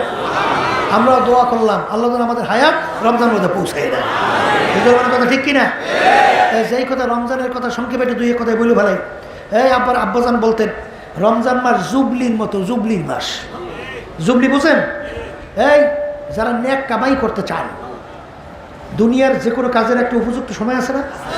কাপড় ব্যবসায়ীদের উপযুক্ত ব্যবসার সময় রমজান মাসে, ঠিক কিনা? জেলেরা মাছ ধরে নদীতে, সমুদ্রে, ধরার একটা জোবা আছে না? বেজোবায় জাল ফেলাইলে মাছ পায়। এই জোবা অনুযায়ী জাল ফেলানো লাগে, মাছ ভালো বাঁচে। এই চরের ভিতরে ফসল লাগায়, দেই তাড়াহুড়ো করিয়া কৃষকরা আমাদের এলাকায় এই ফসল লাগাইছে। কী ব্যাপার? বলে এই জোবার ভিতরে যদি ধান না লাগাই ধান ভালো হইবে না। তাহলে জোবা বুঝছে ধান লাগালে ধান ভালো হয়। তারা একটা কি আছে? উপযুক্ত সময় আছে। যারা ন্যাক কামাই করতে চান, ন্যাক কামাই করা উপযুক্ত একটা সময় হলো রমজান মাস। জোরে বলার কথা ঠিক কিনা? এই আল্লাহর বান্দারা, পর্দা আলে মা বোনেরা, আমরা এশার নামাজ, মাগরিবের নামাজ পড়লাম না একটু আগে? কার হুকুম? ফরজ, ওয়াজিব না সুন্নাত? এইরকম 70 বার মাগরিবের ফরজ নামাজ আদায় করবেন, যেই পরিমাণ সওয়াব পাইবেন। রমজান মাসে একবার মাগরিবের ফরজ আদায় করবেন, 70 ফরজের সমান সওয়াব আল্লাহ এক ফরজে দান করবে। যারা নেক তালাশ করে এরা রমজান মাসে নেক কামাই করার জন্য পাগল হয়ে যায় না? আসতে কর। এই আমরা যখন ফরজ নামাজ পড়ছি, রমজান মাসে একটা নফল ইবাদত করলে যেই পরিমাণ সওয়াব পাবেন, রমজান মাসে এই ফরজের, অন্য মাসের ফরজের সমান সওয়াব আল্লাহ রমজান মাসে এক নফল দান করবে। কি নেক কামাই করে উপযুক্ত সময় না? এই রমজান মাসের ভিতরে এমন একটা রাত্রি আছে, যেই রাত্রি সম্পর্কে আল্লাহ রাব্বুল আলামিন নিজে কোরআন কারীমে বলছেন খয়রুম মিন আলফি শাহরিন, 1000 মাসের চেয়ে উত্তম। সুবহানাল্লাহ, আলহামদুলিল্লাহ। কিছু মুখে চাবি দিয়ে বসে রয়েছে। আলহামদুলিল্লাহ, সুবহানাল্লাহ, আল্লাহু আকবার না বললে সব ভিতরে ঢোকে কেমনে? বলতে হয় না? তাহলে একটা রাত্রি 1000 মাসের চেয়েও, হিসাব করলে 83 বছর 4 মাস হয়। তার চেয়ে উত্তম 83 বছর 4 মাস বয়স পূর্ণ লোকের সংখ্যা কম না? অনেক কম না? 24 ঘন্টা। আপনি যদি 83 বছর 4 মাস পর্যন্ত 24 ঘন্টা যদি ইবাদতের ভিতরে লিপ্ত থাকেন, যেই পরিমাণ সওয়াব পাবেন রব্বুল আলামিন ওই রমজান মাসের ওই রাত্রিতে তার চেয়ে বেশি সওয়াব আপনার আমলনামায় দান করবেন। এই রাত্রিটা কোন রাত্রে আছে? কোন মাসে আছে? বলে কোন মাসে? রমজান মাসের মধ্যে। কথা ঠিক কিনা? এই ওই সবসময় বদদোয়া মনে রাখেন। জিবরিল আলাইহিস সালাতু ওয়াস সালাম আসছে, আল্লাহ নবী মেম্বারে পারাক অবস্থায় বলছিলেন আমিন, 3 বার বলছেন আমিন। জিজ্ঞাসা করেন আল্লাহ রাসূল, সাহাবায়ে কেরাম, হে আল্লাহ রাসূল, এরকম আমিন বলতে মেম্বারে পারাক অবস্থায় আপনি তো কখনোই দেখি নাই। এরকম আমিন বলেন কেন? আল্লাহ রাসূল সাল্লাল্লাহু আলাইহি ওয়াসাল্লাম বলেন, জিবরাইল আমিন আসছে, 3টা দোয়া করছে, কবুল হওয়ার জন্য আমি আমিন বলছি। একটা দোয়া যে রমজান মাস পাইল, এই সুযোগ পাইয়াও যারা তার নিজের জীবনের গুনাহ সব মাফ করে নিতে পারে নাই, এই সুযোগেও ওর ধ্বংস হোক। আল্লাহ রাসূল সাল্লাল্লাহু আলাইহি ওয়াসাল্লাম বলছেন আমি। তা যারা রমজান মাস পাইয়াও নিজের গুনাহ মাফ করাবার আগ্রহ চেষ্টা না করবে, তাহলে এই বদদোয়ার ভিতরে পড়িয়ে যাবেন। আসতে কয় এই জিবরিল সাল্লাল্লাহু আলাইহি ওয়াসাল্লাম আসছেন, নিজের ইচ্ছা না আল্লাহ পাঠাইছে? দোয়া করছেন, নিজে করছেন আল্লাহ শিখাইতেছে? তাহলে দোয়া পাঠাই শিখাইছেন আল্লাহ, জিবরিলকে পাঠাইছেন আল্লাহ, এই মাধ্যম বানাইছে সবচেয়ে ফেরেশতার ভিতরে সম্মানিত জিবরিল আলাইহিস সালাতু ওয়াস সালাম ফেরেশতা। আমিন বলেছেন কার মাধ্যমে? সরদার দোজাহান মুহাম্মদ রাসূলুল্লাহ সাল্লাল্লাহু আলাইহি ওয়াসাল্লাম। দোয়া কবুল হবে কোনো সন্দেহ আছে? তাহলে আপনি যদি রমজান মাসে গুরুত্ব না দেন আর গুনাহ মাফ করার চেষ্টা না করে, আপনার ধ্বংস। যদি বলেন কথা ঠিক কিনা? এক শ্রেণী বর্তমানে কিন্তু বেরোইছে, রমজান মাসের রোজা ঠিক মতো রাখে না এবং টিটকারি মারে, দিনে দুপুরে লোকালয়ের সামনে খায়। এই রমজান মাসের রোজা ফরজ আমি করছি? আসতে কয় কোনো পীর মুফতি মুহাদ্দিস কে করছে? আল্লাহ করছে ফরজ। তাহলে তুমি যদি দিনে দুপুরে রমজান মাসে খাওয়া দাওয়া মানুষকে দেখাই করো, এ দ্বারা অর্থ কি? তুমি আল্লাহর সঙ্গে চ্যালেঞ্জ করলা? আসতে কয়। আর আল্লাহর হালালকে যে নাকি টিটকারি মারে, কাফের। আসতে কয় কাফের। হে কপাল পোড়া, তুই রমজান মাসে ধরিয়ে নে, এখনো তওবা ঠিক মতো করতে পারো না, রাখতে পারো না এই রোজা, তারপরেও তো ভয়তে একটু গোপনে মানুষ করে গুনাহ। আর তুই প্রকাশ্যে আল্লাহর সাথে চ্যালেঞ্জ করো, চ্যালেঞ্জ করো, কপাল পোড়া না? আমি এখন জিজ্ঞাসা করি বাজানদেরকে, রমজান মাসে রোজা আসতেছে, হুঁশ থাকতে, জীবন থাকতে একটা রোজাও ছাড়বো না, এরকম নিয়ে চিন্তা আল্লাহ সবাই উঠেন, আল্লাহ দেখুক। আলহামদুলিল্লাহ, হাত নামান, আল্লাহ আপনি কবুল করে নেন। বসেন। এই আমরা তো আলহামদুলিল্লাহ নিয়ত করছি, এখন বাজানদেরকে বলবো, আমার যেই ভাইরা রোজা রাখে না, পর্দারে মামরা যারা শুনতেছেন, যেই আল্লাহর মন্দিরে রোজা রাখে না, তাদেরকে রাখাবার জন্য আমরা চেষ্টা করবো না? আল্লাহ আপনার তৌফিক দান করে। তাই যেই কথা বলতে চাইছিলাম, যে রমজান মাস আসতেছে, বরকত রহমান সম্পর্কে বললাম, কথা ঠিক না? ঠিক। এরপরে আমার বাজানদেরকে বলবো যে আল্লাহ বলছেন আমাদেরকে বানাইছেন তার ইবাদতের জন্য। তাই রমজান মাসে রোজা রাখছেন, হুকুম কার? কেউ যদি ঈদের দিন রোজা রাখেন, সব না গুনাহ? কারণ কি বলেন?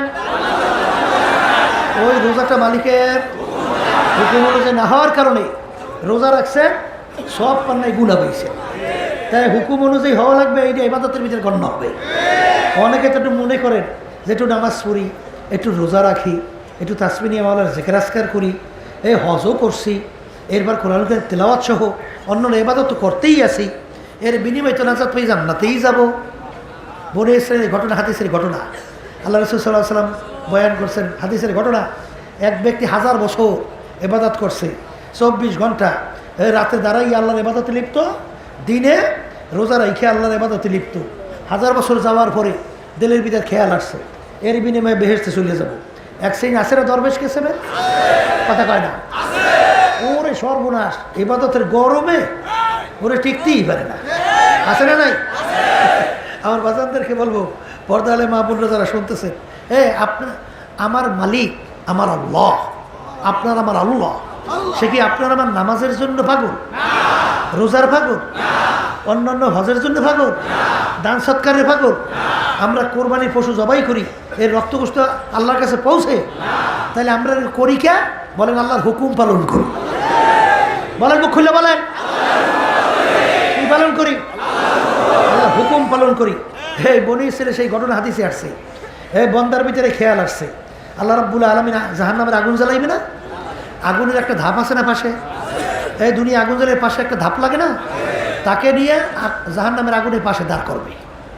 তা আগুনের ধাপ তার শরীরে পচতে পচতে কলিতে শুকাইবে, পানির জন্য অস্থির, পানি চিৎকার মানে পানি পানি। এই আল্লাহর বান্দারা, রমজান মাসে গরমের দিনে যারা রোজা রাখছে, রৌদ্র প্রচণ্ড, গরমও প্রচণ্ড, ওদিকে কাজকামও করছে, মাগরিবের আগে আগে পিপাসাটা কেমন লাগে? এই মনে হয় যেন এক পুষ্করি পানি পাইলেও মনে হয় খাইয়া শেষ হইবে না, ঠিক না? তো ওই আগুনের ধাপ লাগতে লাগতে কলিজা শুকাইয়া পানি পানি করে চিৎকার মারবে। আল্লাহ বলবেন ফেরেশতারা পানি নিয়ে যাও। এই বন্দা পানি তো চাইবে, কিন্তু এক গ্লাস পানির বিনিময় তুমি 1000 বছর ও যে ইবাদত করছে সমস্ত সওয়াব যদি তোমাকে দেয়, এর বিনিময়ে তুমি এক গ্লাস পানি পান করাইও। কি বুঝছেন? ঘটনা তাই হবে। বন্দা পানির জন্য চিৎকার মারবে, ফেরেশতা পাশ থেকে যাবে, এই পানি ভাই আমার একটু পানি দেন, আমার রুহুটা বের হয়ে যায়। ভাই আমি বিনামূল্যে তো পানি দিই না। কলে মূল্য পাবো কোথায়? কলে তুমি যে 1000 বছর দুনিয়াতে ইবাদত করছো সব যদি দিতে পারো বিনিময়ে এক গ্লাস পানি। বলে ভাই আমার রুহুটা বের হয়, আমি সব দিয়ে কি করব? সব তুমি নিয়ে যাও, এক গ্লাস পানি পান করো। যখন বান্দা এক গ্লাস পানি পান করবে তখন আল্লাহ রাব্বুল আলামিন বলবেন বান্দা দাঁড়াও, বান্দা দাঁড়াও, যাও কোথায়? এক গ্লাস পানির বিনিময় 1000 বছরের ইবাদতের সব দিয়ে দিলাম, আর তোমাকে যে আমি দুনিয়ার মধ্যে হাজার হাজার লক্ষ লক্ষ গ্লাস পানি পান করাইলাম, এর বিনিময় আমাকে কি দিবা? এর বিনিময়ে দিয়ে সামনে যাও। বান্দা সেজদায় পড়ে কাঁদবে, মালিক তোমার রহমত ছাড়া বেহেশতে যাওয়ার কোনো উপায় না। তা আল্লাহর রহমত ছাড়া কেউ বেহেশতে যাইতে পারবে? এখন রহমত আসবে কার উপরে? যেই গোলাম বাগী, মালিকের কথা অনুযায়ী চলে না, তার প্রতি তো রহমত। আর তো আসতে পারে এই মালিক বলতে আছে গোলাম ডানে যা, গোলাম যায় বামে। গোলামকে বলে বামে যা, যায় ডাইনে। কলে সামনে যা, যায় পিছনে। কলে পিছনে যা, যায় সামনে। বোঝেন নাই? এই গোলামের প্রতি তো মালিক খুব খুশি। ওই গ্রামে একটা কথা আছে না, ওস্তাদ কইতে আছে ডাব পানির পিপাসা লাগছে, আমার একটু ডাব পানিয়ে খাওয়া। এগুলো কিন্তু সত্যবিতে দরকার নেই, শেখার জন্য ডাব পানিয়ে খাওয়াও। এখন ছাত্র চিন্তা করছে, এখন বুদ্ধি বাড়ি করতে হইবে। কলে হুজুর আপনি থাকবেন নিচে, আমি উপরে উঠলে বেয়াদবি হয় না? কথা বোঝেন? হুজুরের উপরে উঠে ডাব পাড়াইছে, বুঝছেন? এখন কথা চাইতে ডাব কাঠ। কলে হুজুর আপনার সামনে আমি দা উড়েলে কেমন দেয়? বেয়াদবি ব্যাপার সেবার না? এখন এই ছাত্র ওস্তাদের হাতে ডাব কাটাইছে। এখন কাটানোর পরে কলে খা। কলে হুজুর এতক্ষণ তো বেয়াদবি আর করা যায়? এত না খাইয়ে কোনো গতি নেই। কারণ আমার হুকুম তো মানা লাগে। কথা বোঝেন নাই? এও তো একদলের ছাত্র আছে, এর প্রতি ওস্তাদ খুব খুশি না? আসতে কর খুশি না? বলে বেয়াদব বের হ। আর বেয়াদব মাহরুম গাছ আজ ফজলে র। যারা কি বেয়াদব হয় আল্লাহর রহমত থেকে বঞ্চিত হয়। কথা ঠিক কিনা? তাহলে আমরা নামাজ পড়ি কার হুকুম পালন করি? সব ইবাদত করি কার হুকুম পালন করি? আল্লাহর হুকুম। এক শ্রেণী আমার বাজানরা, এই ভালো করে মনে রাখে, আব্বাজান রহমতুল্লাহি আলাই এমন কোনো দিক নাই যেই জায়গায় একটা সিদ্ধান্ত আলোচনা করে দিয়ে যায় না। যেখানেই দেখছি ঠেকছি, সেখানে থেকে আল্লাহর কুতুবের এখানে একটা সিদ্ধান্ত আছে। সুবহান আল্লাহর কুতুব বলতেন বর্তমানে ইসলাম হয়ে গেছে অন্ধের হাতি দেখা। বোঝেন নাই? অন্ধের হাতি দেখা। বলে তা কেমন? চাইর অন্ধ হাতি দেখতে গেছে। অন্ধ কি চক্ষু দিয়ে দেখছেন? হাত দিয়া? চক্ষু দিয়েও তো দেখে না। এখন অন্ধে হাতির তো গাইয়ে মোগাইয়ে পাইছে হাতির সুর। সেই মন্তব্য করলে হাতি তো লম্বা কাশির মতো মোটা। একজনে পাইছে হাতির পা খাম্বার মতো মোটা না? বলে হাতি তো খাম্বার মতো মোটা, ও তো আর দেখে নাই। একজনে পাইছে হাতির কান কুলার মতো চ্যাপটা না? কলে হাতি কুলার মতো চ্যাপটা হাতি। একজনে পাইছে শরীর এই বিরাট ঘরের মতো না? কলে হাতি দি ঘরের মতো। চাইর অন্ধ একাত্রিত হয়েছে। জিজ্ঞেস করে একজন আরেকজনকে হাতি কেমন দেখছো? কলে আমি দেখলাম হাতি লম্বা কাশির মতো মোটা। আর একজন বলে কিছুই দেখো নাই, হাতি তো লম্বা কাশির মতো মোটা। যে কি দেখছে? সুর। আর একজন বলে কিছুই দেখো নাই, হাতি তো খাম্বার মতো মোটা। কি দেখছে? পা। হাতি তো ঘরের মতো, কিছুই দেখো নাই, কি দেখছে? শরীর। এখন ঝগড়া বাজছে না? চোখ খোলা ব্যক্তি ফাঁস দিয়ে যায়। ঝগড়া করো কা? কলে আমি দেখলাম হাতি এরকম, ও বলে এরকম, ও বলে এরকম, ও বলে এরকম। চোখ খোলা ব্যক্তি বিষয়ে বুঝতে পারছে। ওরা তো চক্ষু দিয়ে হাতি দেখে নাই, দেখছে তো হাত দিয়া, যে যেভাবে পাইছে মন্তব্য সেভাবে করছে। এখন চক্ষুওয়ালা ব্যক্তি বলতেছে ঝগড়া করিস না, আসলে পূর্ণ হাতি তোরা কেউ দেখো নাই, আসলে চাইরু জিনিস মিলা তার নাম হলো হাতি। কথা ঠিক না? আব্বাজান রহমতুল্লাহ বলতেন বর্তমানে ইসলাম হয়েছে অন্ধের হাতি দেখার মতো। আলিয়াউমা আকমালতু লাকুম দীনাকুম ওয়া আতমামতু আলাইকুম নি'মাতি ওয়া রাদিতু লাকুমুল ইসলাম দীনা।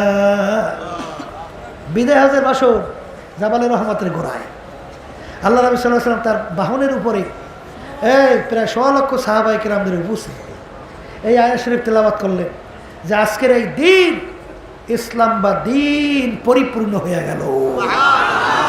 সবাই বলেন আলহামদুলিল্লাহ। কি পাইলেন? দিন। বলেন বলেন বলেন, দিন পরিপূর্ণ, বাড়তি কমতি আর কোনো দিক নাই।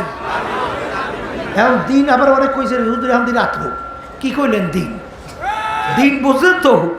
ইসলামের সমস্ত বিষয় আদিগুলোকে একত্রিত করলে তাকে বলা হয় দিন।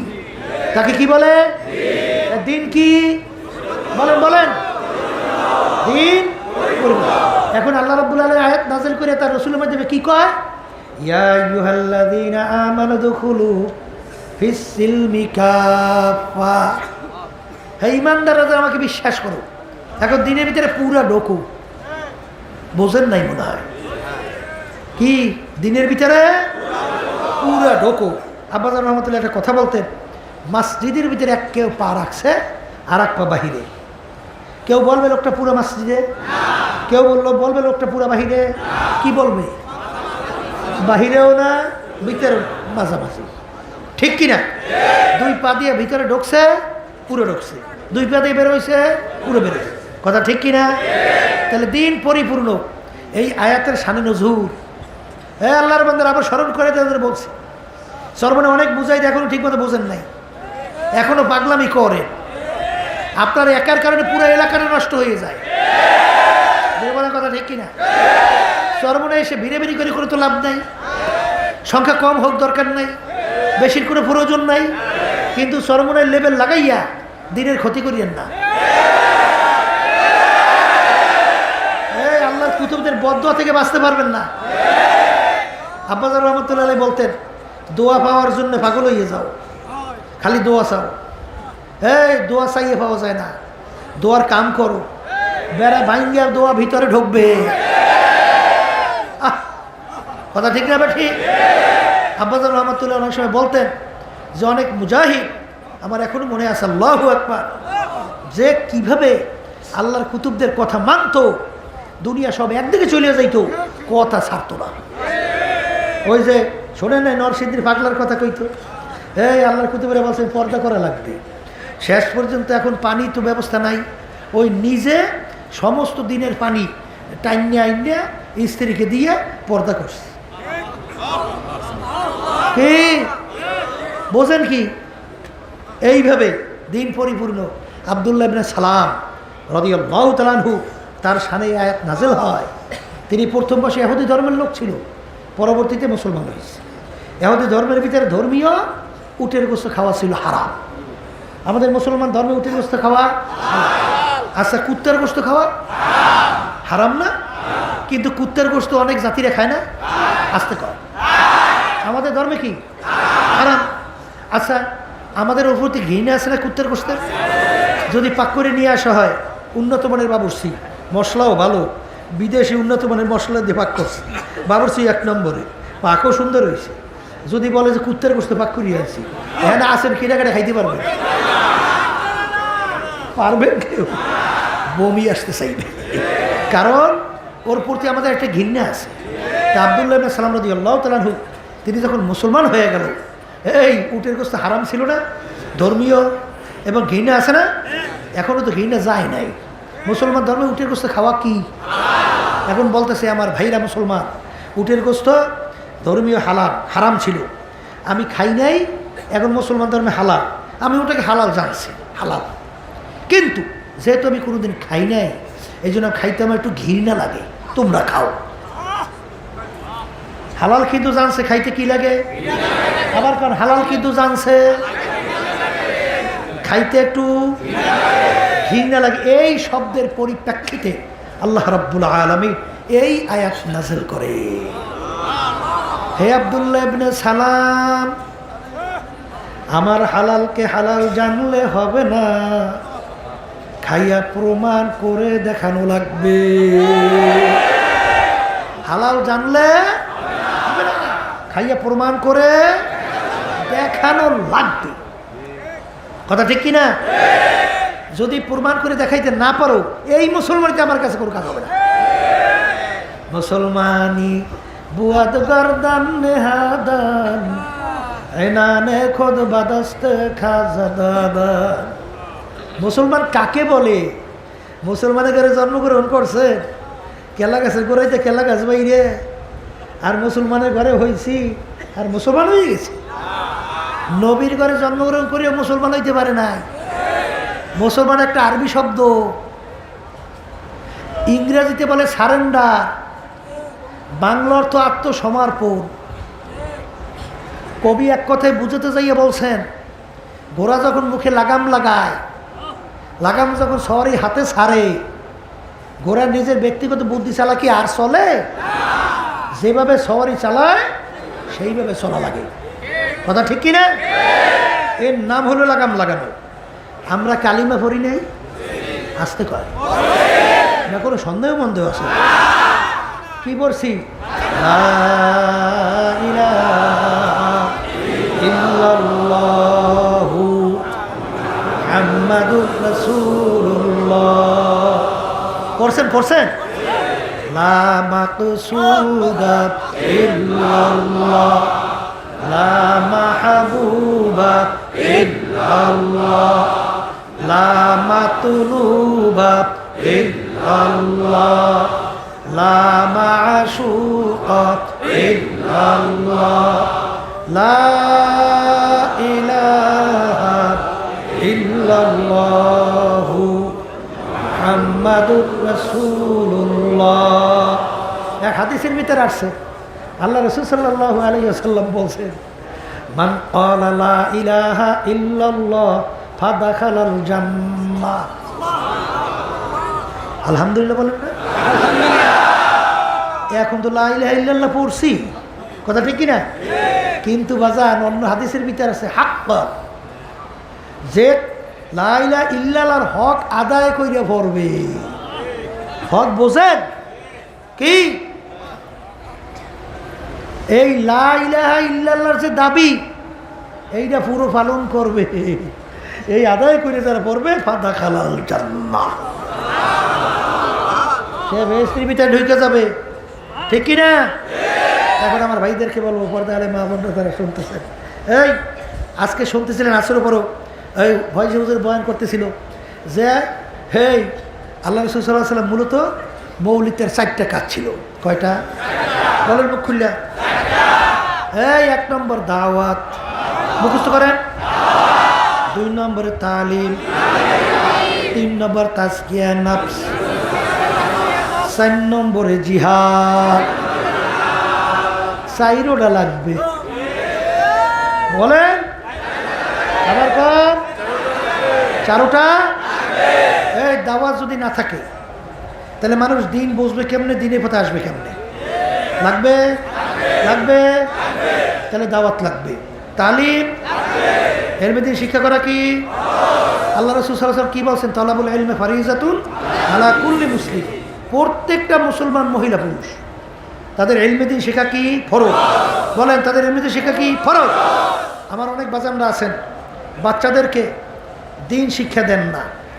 শোনেন, আপনারা ইংরেজি, বাংলা, অঙ্ক, আদার্স যা আছে শিখান, কোনো দোষ নাই, কিন্তু প্রথম অবস্থায় সমস্ত বাচ্চাদেরকে তার দিনের পথে চলার জন্য ইলমে দ্বীন শিক্ষা দেওয়াই লাগবে। কথা ঠিক না বেটি? কোরআনুল কারীমের প্রতিষ্ঠান অনেকে খোলার ব্যাপারে আগ্রহ জমে নাই। কোরআনুল কারীমের আমার বোর্ডের সাথে সম্পর্ক রাখেন না। অনেকের জায়গা জমিন আছে, সম্পদ আছে, এলাকার ভিতরে একটা কোরআনুল কারীমের প্রতিষ্ঠান খুলে যাওয়া, কবরে যাওয়া, এ চিন্তাও করেন না। কথা ঠিক না? আল্লাহর কুতুবকে যে আল্লাহ জামানার মুজাদ্দিদ বানাইছে, তার বাস্তবতা হলো কোরআনুল কারীমের এই প্রতিষ্ঠান কোরআন শিক্ষা বোর্ড করিয়া বলে তাকামো এই এনজিওর নামে, কি নামে? সাহায্যের নামে আসছে বিজাতিরা বাংলাদেশে এই ইমানের গোডাউন ধ্বংস করার জন্য। কির গোডাউন? এই বাংলাদেশ শতকরা 92 জনের মতো মুসলমান। এই গোডাউন ধ্বংস করার জন্যে শিক্ষার নামে, সাহায্যের নামে আজকে বিভিন্ন কায়দায় শিক্ষা প্রতিষ্ঠান চালু করছে ফজরের পর। শিখায় কি জানেন না? এই আপা বলতে আছে বাচ্চাদেরকে চক্ষু বন্ধ করো, হাত পাইতে বলো আল্লাহ একটা চকলেট দেন। কতক্ষণ পর বলে চক্ষু খোলো, চকলেট পাইছো? করলে তো পাও নাই, এখন চক্ষু বন্ধ করো, বলো আপা একটা চকলেট দেন। এখন আপাই তো প্রত্যেক হাতে হাতে চকলেট দিছে। চক্ষু খোলো, খোলছে, চকলেট পাইছো? পাইছি তো। চকলেট আল্লাহ দেশে না আপা দেশে? কলে আপা দেশে। অর্থাৎ বুঝাইতেছে আল্লাহ কিছু দেয় না, মানে ইমান ছোট বাচ্চা অবস্থা ধ্বংস করিয়ে দেয়। এই জন্য আল্লাহ দেখবেন, এই জন্য ফজরের পর কিন্তু শিক্ষা প্রতিষ্ঠান চালু করছে। যারা বলে কথা ঠিক কিনা? এই জন্য আমাদের প্রতিজ্ঞা থাকবে, ওরা যে পদ্ধতিতে আসবে ওই পদ্ধতিতে মোকাবিলা কইরা নাস্তিকদের সমস্ত থিওরি, ওদের পরিকল্পনা সব বাংলার জমি থেকে উঠিয়ে বঙ্গোপসাগরে নিক্ষেপ করতে হবে। ঠিক না? ঠিক বসেন, এই কথা বলছে। এই জন্য আল্লাহর কুতুব সাল্লাল্লাহু, আল্লাহর কুতুব ফজলুল করিম রহমাতুল্লাহি আলাইহি বসেন। কি করছেন? আব্বা যখন দেখলেন যে ওরা তো শিক্ষা প্রতিষ্ঠান চালু করছে ফজরের পর, এই আমাদেরকে প্রত্যেক বাংলা প্রত্যেক ওয়ার্ডে আমাদের একটা 68,000 গ্রাম ছিল তখন, 68,000 গ্রামে আসলে কোরআন কারীম প্রতিষ্ঠান প্রতিষ্ঠিত করতে হবে। আল্লাহর রহমতে তার ছত্র ছায়া হাজার হাজার প্রতিষ্ঠান আল্লাহর মধ্যে বাংলার জমিনে হয়ে গেছে। গাইবান্ধা সেদিন একজন আমাকে বলতেছে, হুজুর আল্লাহর কুতুব যে কোরআন শিক্ষা বোর্ডের প্রতিষ্ঠান খোলার জন্য যে আল্লাহর কুতুব বলে গেছে, আজকে দেখলাম যদি আমাদের প্রত্যেক গ্রামে গ্রামে একটা কোরআন কারীম প্রতিষ্ঠান প্রতিষ্ঠিত হতো, তাইলে নাস্তিকরা আমাদের জমি দখল করার সাহসও পাইত না। কথা ঠিক কিনা? এই জন্য আমার বাচ্চাদেরকে বলবো, পর্দালে মা বোনরা যারা শুনতেছেন, যে ঘুমাইয়া ঘুমাইয়া নাক টানলে চোরে কিন্তু সব লইয়ে যাইবে। শোনেন নাই যে চোর ঢুকছে ঘরের মধ্যে, এখন স্ত্রী বলতে আছে স্বামীকে, ওঠেন না, ঘরে চোর ঢুকছে। এখন এই বলতে আছে ধৈর্য দেখি চোরাই কি করে। এখন চোরাই তো মালটার সব লইয়া কাপড় বাঁধছে। এখন কইতেছে এখনো ওঠেন না, মাল দিয়ে সব নিয়ে যায়। কলে একটু ধৈর্য দেখি চোরাই কি করে। তাই করতে করতে মাল নিয়ে রওনা করছে। কলে আপনি এখনো ওঠেন না, চোরা দিয়ে মাল নয় নামিয়ে যায়। এখন এখন তার সই দেখা যায় না, এই লাভ দিয়ে উঠছে, দেখে চোরাই মাল লই চলে গেছে। এই 250 বছর, শত শত বছর ভারত উপমহাদেশ পরিচালনা করছে মুসলমানরা। স্পেন 750 বছরের মধ্যে পরিচালনা করছে মুসলমানরা।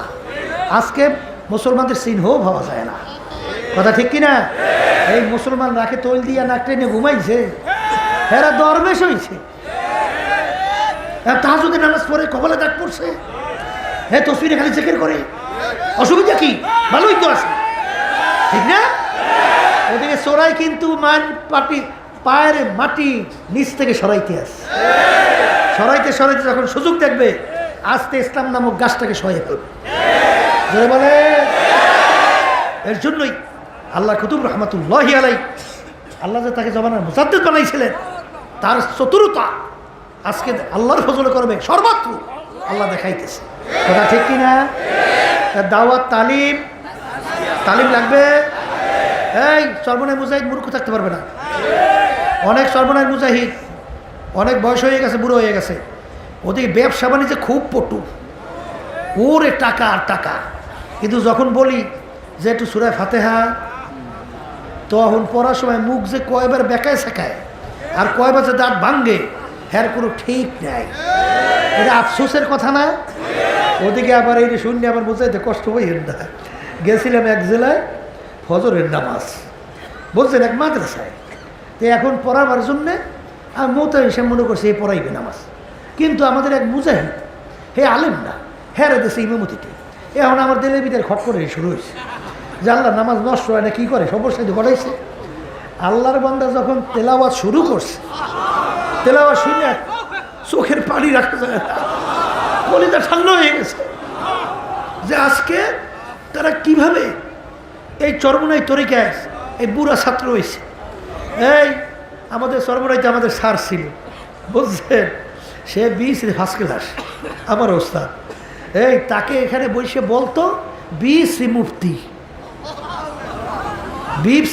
বিসি মুফতি বোঝেন, অর্থাৎ যে কোনো মাসালা তার কাছে জিগাইলে টাস টাস উত্তর।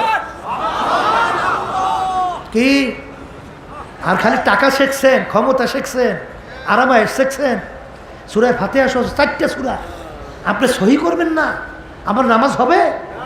আসতে কয় এই নামাজের ভিতরে সহি তেলাওয়াত করা ফরজ না? ফরজ না? এতটুকু পারবেন না? না পারবেন না? এই জন্য 3 নম্বর সবক, এই দেওয়ার আগে নেওয়ার আগে আগে কমপক্ষে 4-5টা সূরা ফাতিহা সহ তেলাওয়াত সহি হওয়া লাগবে, নাহলে সবক পাল্লাই লাভ নাই। মেয়া কি লাভ আছে? আমার নামাজই তো হয় না। কি জোরে বলার কথা ঠিক কিনা? জরুরি মাসালাগুলো ফরজ, ওয়াজিব, সুন্নাত, খুব বেশি মাসালা, এগুলো সেটা কোনো অসুবিধা আছে? হ্যাঁ, আব্বাজান যে বয়স্কদের প্রতিষ্ঠান খুলে গেছে 15 দিন, কেউ যদি আলহামদুলিল্লাহ যে এই বয়স্ক মাদ্রাসার যে ছাত্র হয় 2 ঘন্টা করে সময় দেবে, 2 ঘন্টা, আল্লাহর রহমতে সে একজন আলেম হইতে পারবে। তাহলে প্রথম পর্যায়ে আমাদের বাচ্চাদেরকে আমরা ইলমে দ্বীন আগে শেখাবো। রাজি আছি? কে কে আল্লাহর হাত উঠান, সবাই হাত উঠান, হাত উঠান, আল্লাহ দেখো, আল্লাহ আপনি কবুল করেন। আলহামদুলিল্লাহ, হাত নামান, আলহামদুলিল্লাহ বলে আল্লাহুম্মা আমিন, আল্লাহ আপনি কবুল করে নেন। এই ছোটোবেলায় যে শিক্ষাটা দেওয়া হয়, পাথরের ভিতরে অঙ্কন করলে যেটা কোনোদিন মুছে যায় না, এইভাবে ছোটোবেলার শিক্ষাও কোনোদিন মুছে যায় না।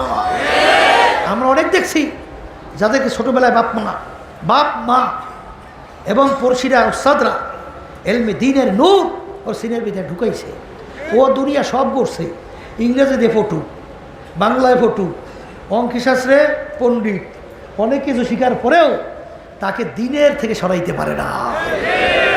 আর ওরাও দেখছে যে এদেরকে মুসলমানদের কেন ইমান ধ্বংস করতে পারি না, এই ছোটোবেলায় শিক্ষা, এই জন্য ওরাও কিন্তু শিক্ষা প্রতিষ্ঠান ফজরে পর, বুঝলেন। এইবার মুসলমান সন্তান জন্মগ্রহণ করার পরে ডান কানে আজান, বাম কানে ইকামত, সুন্নাত না? আসতে করে। আর বর্তমানে কিন্তু এক শ্রেণী ক্লিনিকের মধ্যে ওরা যে তৈরি করছেন বাচ্চাদের কোনো যেন আজান একামত কানে যেন না ঢুকাই দেওয়া হয়, কায়দা বোঝেন কিছু মিয়া। এই জন্য আমাদের বাচ্চাদেরকে এইভাবে আমরা খেয়াল করব, ছোটোবেলা থেকেই বাচ্চাদের দিন এবং আল্লাহ রসুল এই মহব্বত ঢুকেই দেওয়া লাগবে। জোরমানের কথা ঠিক কিনা? অনেক মাদেরকে শুনছি আল্লাহু আকবার, যে এইটা করিও না, আল্লাহ এটা বেজার হয়, এটা করা যাবে না। বাচ্চা তো বেজার বোঝে না, এইটা করো আল্লাহ সওয়াব দেবে, আল্লাহ সওয়াব দেবে, এইটা করে। কি জোরে বলার কথা ঠিক কিনা?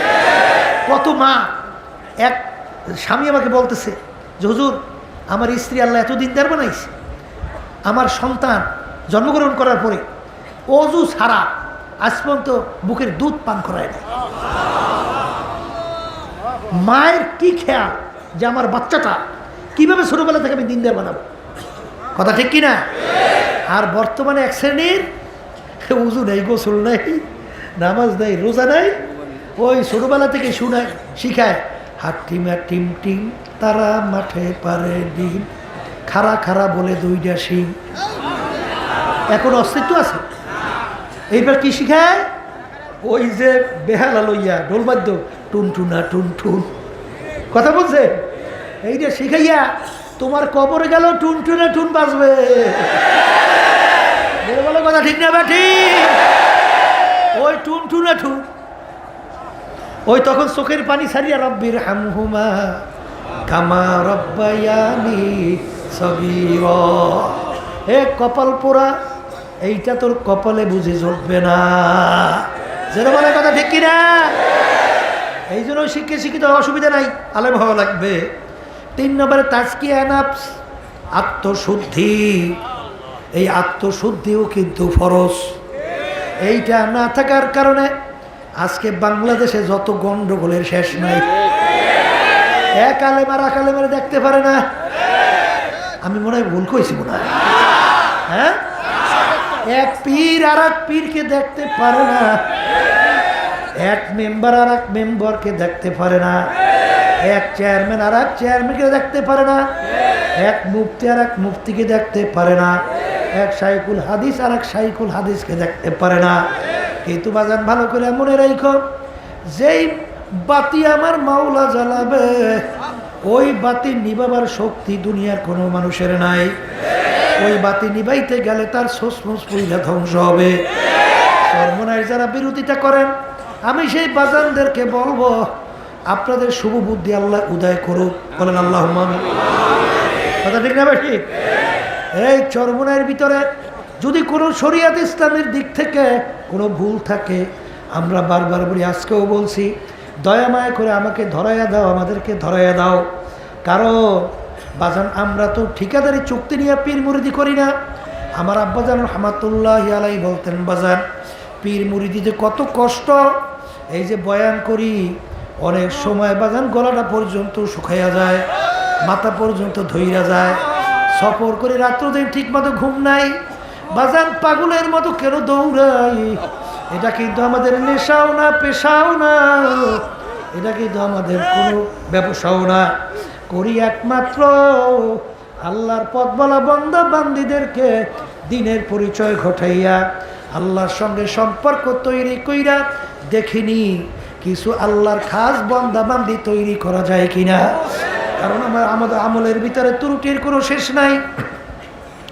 কিন্তু যদি আমার আলোচনার মাধ্যমে, আমার চেষ্টার মাধ্যমে একটা লোক নামাজি হয়, দিনদার হয়, আরে ওর মাধ্যমে আর একজন দিনদার হয়, ওর মাধ্যমে আর একজন নামাজি হয়, এরকম মা বোনদের, অনেক মা বোনদের মধ্যে এক আল্লাহর বান্দির দাওয়াতের মাধ্যমে এক আল্লাহর বান্দি যদি দিনদার হয়, নামাজি হয়, তার মাধ্যমে আর একজন, তার মাধ্যমে আর একজন, এরকম সিলসিলাওয়ারি কিয়ামত পর্যন্ত যত এরকম আল্লাহওয়ালা দিনদার তৈরি হবে, কিয়ামত পর্যন্ত এই লাইনের ভিতরে যত দিনদার হবে তার নেকের একটা অংশ তোমার আমল নামায় জমা হবে।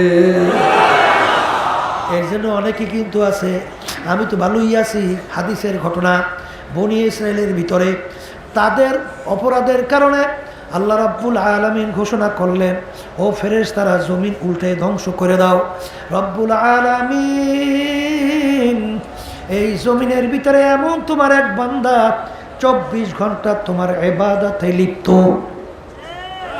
বুঝছেন? 24 ঘন্টা তোমার ইবাদতের ভিতরে লিপ্ত, তার ব্যাপারে কি করব?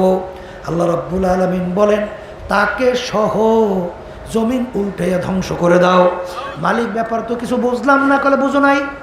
এই সমাজের মধ্যে এত অন্যায়, এত অবিচার, এত মিথ্যাচার, এত আমার বিরুদ্ধাচরণ, এত ইসলামের বিরুদ্ধাচরণ, এত জুলুম, ওর একদিন চিন্তাও হয় নাই, ওর একদিন ভোরাও বেকা হয় নাই, ওর একদিন পশম নড়ে নাই যে এর অবস্থার পরিবর্তন কিভাবে ঘটানো যায়।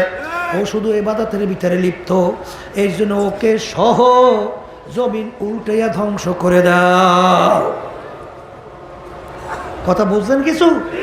হ্যাঁ, বুঝছেন? এই জন্য আমার বাজানদেরকে বলবো, পর্দালে মা বোনদেরকে বলবো, তাজকিয়া নাফস, আত্মশুদ্ধি, এটাও কিন্তু লাগবে ফরজ। 4 নম্বরে বলছিলাম জিহাদ। বাজান এক শ্রেণীর বর্তমানে কালকে না কোন সময় শুনতেছিলাম, আমি শুনিনি, আমি একজন কয় যে যে চরমনায় আমাদের উপাধি আছে আমিরুল মুজাহিদিন। আমিরুল জিহাদ করছে কোন জায়গায়? এইটা কয়। কথা বোঝেন নাই? এই কালকে শোনে নাই, মুফতি মিজান সাহেব বয়ান করছিল, জিহাদ কয় প্রকার শুনাইছিল না? শুনছিলাম তো। হ্যাঁ, ওরা মনে করে কি তোর বই লেখলে কুফা কুফির নামই মনে আছে। কি কথা এইটাই মনে করে না? আসতে কর। তাহলে তোমার এই হাদিসের অর্থ কি করবা? মান রাআ মিনকুম মুনকারান ফালিয়ুগাইয়িরহু বিয়াদিহি ফাইল্লাম ইয়াস্তাতি' ফাবিলিসানিহি ফাইল্লাম ইয়াস্তাতি' ফাবিকলবিহি ওয়া যালিকা আযআফুল ঈমান। আল্লাহ রাসূল সাল্লাল্লাহু আলাইহি ওয়াসাল্লাম কি বলছেন? অন্যায়ের বিরুদ্ধে শক্তি থাকলে মুখ দিয়ে বইলা ফিরাও, না থাকলে মনে মনে পরিকল্পনা করতে থাকো কিভাবে ফিরানো যায়। এখন যেখানে শক্তি নাই কতল করার, কতল কেতাল, যেখানে শক্তি নাই এই তরবারি নিয়ে কুফাকুফি করা, তাই সেখানে কি করবা? কে হ্যাঁ তো তুমি তো আর জেহাদ করতে পারলা না। কথা বলেন। এই বাংলাদেশের মধ্যে এই আমাদের এখনো হাত দিয়া ফিরাবার অন্যায় শক্তি আমাদের আছে? আছে? নাই নাই আছে? নাই। এখনো মুখ দিয়ে বলার শক্তি তো কিছু আল্লাহ রাখছে, সবাইরে দেয় না এখনো। আল্লাহ আমাদেরকে এখনো রাখছে, বলতেছি। আল্লাহ কয়দিন রাখবে তা জানি না, যতদিন আল্লাহ রাখবে বলতেই থাকতে হবে। জোরে বলেন কথা ঠিক কিনা? এই জন্য বাচ্চাদেরকে বলবো যে শোনেন না, রাজা নামিন জিহাদুল আসগারি ইলা জিহাদিল আকবার। আল্লাহ রাসূল সাল্লাল্লাহু আলাইহি ওয়াসাল্লাম যুদ্ধের ময়দান থেকে আসছে। কোন যুদ্ধের থেকে? যুদ্ধের ময়দান, সরাসরি যুদ্ধ, বুঝেন নাই? সরাসরি যুদ্ধের ময়দান থেকে আসছে। সাহাবায়ে কেরামদেরকে বলতেছেন এই ছোট যুদ্ধের থেকে আমি বড় যুদ্ধের দিকে রওনা করছি। হাদিস কি সহিহ না হাদিস জাল?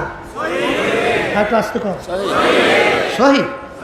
তা হাদিস যদি সহিহ, এর অর্থ কি করবা তোমরা? কি করবা? আল্লাহ রাসূল সাল্লাল্লাহু আলাইহি ওয়াসাল্লাম বলেন রাজানা মিন জিহাদিল আসগারি ইলা জিহাদিল আকবার। ছোট যুদ্ধ থেকে বড় যুদ্ধে রওনা করলাম। সাহাবায়ে কেরাম বলে আল্লাহ রাসূল সাল্লাল্লাহু আলাইহি ওয়াসাল্লাম এর চেয়ে বড় যুদ্ধ কোনটা? বলে নফসে আম্মারার সঙ্গে জিহাদ করা এর চেয়ে বড় যুদ্ধ। সবাই জোরে বলেন সুবহানাল্লাহ। তাই নফসের সঙ্গে জিহাদ করাও কি যুদ্ধ? কেন কেন? এই নফস আম্মারার শত্রু দেখা যায়, গোপন শত্রু ভয়ানক না? আক্রমণ করে গোপনে না প্রকাশ্যে? গোপনে আক্রমণ ভয়ানক না? এরপরে আপনি যুদ্ধ নামছেন মাঠে, ইসলামের পক্ষে করতে করতে শহীদ হয়েছেন, বিনা হিসেবে বেরেস্ত। আলহামদুলিল্লাহ না? কথা ঠিক কিনা? আর নফসের জেহাদ যদি ঠগে ইমান হারা হয়ে গেছিল তোর জাহান্নামী। বড় যুদ্ধ না? জেহাদ এখন করতেছেন মাঠে, একটা সময় শেষ হয়েছে, কিন্তু নফসের জেহাদ শেষ কোন পর্যন্ত? মৌতের বিছানা রুহু বের হওয়ার আগ পর্যন্ত। শয়তান মৌতের সময় ইমান নষ্ট করার চেষ্টা করবে না? কথা কয় না? করবে না? করবে না? এই মৌত পর্যন্ত এই জেহাদ চলবে। তাহলে যেটা অনবরত মৌত পর্যন্ত বড় না? এই জন্য আল্লাহ রাসূল সাল্লাল্লাহু আলাইহি ওয়াসাল্লাম বলছেন যে নফসের সঙ্গে জেহাদ করা এর চেয়ে বড় যুদ্ধ। জোরে বলেন কথা ঠিক কিনা? এই জন্য আমার বাজানদেরকে বলবো, পর্দা আলে মা বোনরা যারা শুনতেছেন, কথা বেশি লম্বা না, সংক্ষেপ বলছি। চরমনাইতে আসছেন, পুরা দিনের বুঝ নিয়ে যদি না যান তাহলে তো বিপদ আছে। জোরে বলেন কথা ঠিক কিনা? এই আল্লাহর বান্দারা, আর সবসময় বলি, আজকেও বলি, ছাত্র 10 সাবজেক্টে পরীক্ষা, 9 সাবজেক্টে 100-এর ভিতরে 100 নম্বর, 1 সাবজেক্টে ফেল। ছাত্র ফার্স্ট ক্লাস ফার্স্ট, ছাত্র কি ফেল ফেল। আর 10 সাবজেক্টে গড়ে 33 নম্বর, ছাত্র কিন্তু পাস। কথা ঠিক কিনা? দিন পরিপূর্ণ, দিনের ভিতরে পুরা ঢোকার জন্য আল্লাহ আপনাকে আমাকে হুকুম করছেন। আমার আব্বাজান রহমাতুল্লাহ আলাইহি বলতেন, বাজান আমার ভিতরে দিনের যদি কোনো একটা অংশ কম থাকে দয়াময় করে তোমরা আমাকে জানাও, আমাকে ধরাইয়া দাও।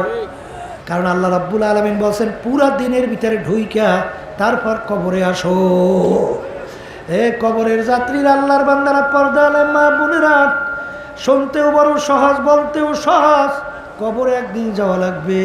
কিন্তু জানাজা নামাজ যাদেরকে দিয়ে পড়াইয়া পাঠাইলাম, আর কোনোদিন আসবে না, কোনোদিন দেখবো না, আর কোনোদিন তোমাকে আমাকে ডাক দিতে পারবে না। আর বাপ আর সন্তান ডাকবে, সন্তানের ডাকে আর কোনোদিন সাড়া দিতে পারবে না। বাজান শুনতে শুনতে কেমন জানি হইয়া গেলাম। বাজান ইব্রাহিম আদম রহমাতুল্লাহ আলাইহি গালে বেগুমান, তিনি বলেন 10টা কারণে আমাদের দোয়া কবুল হয় না।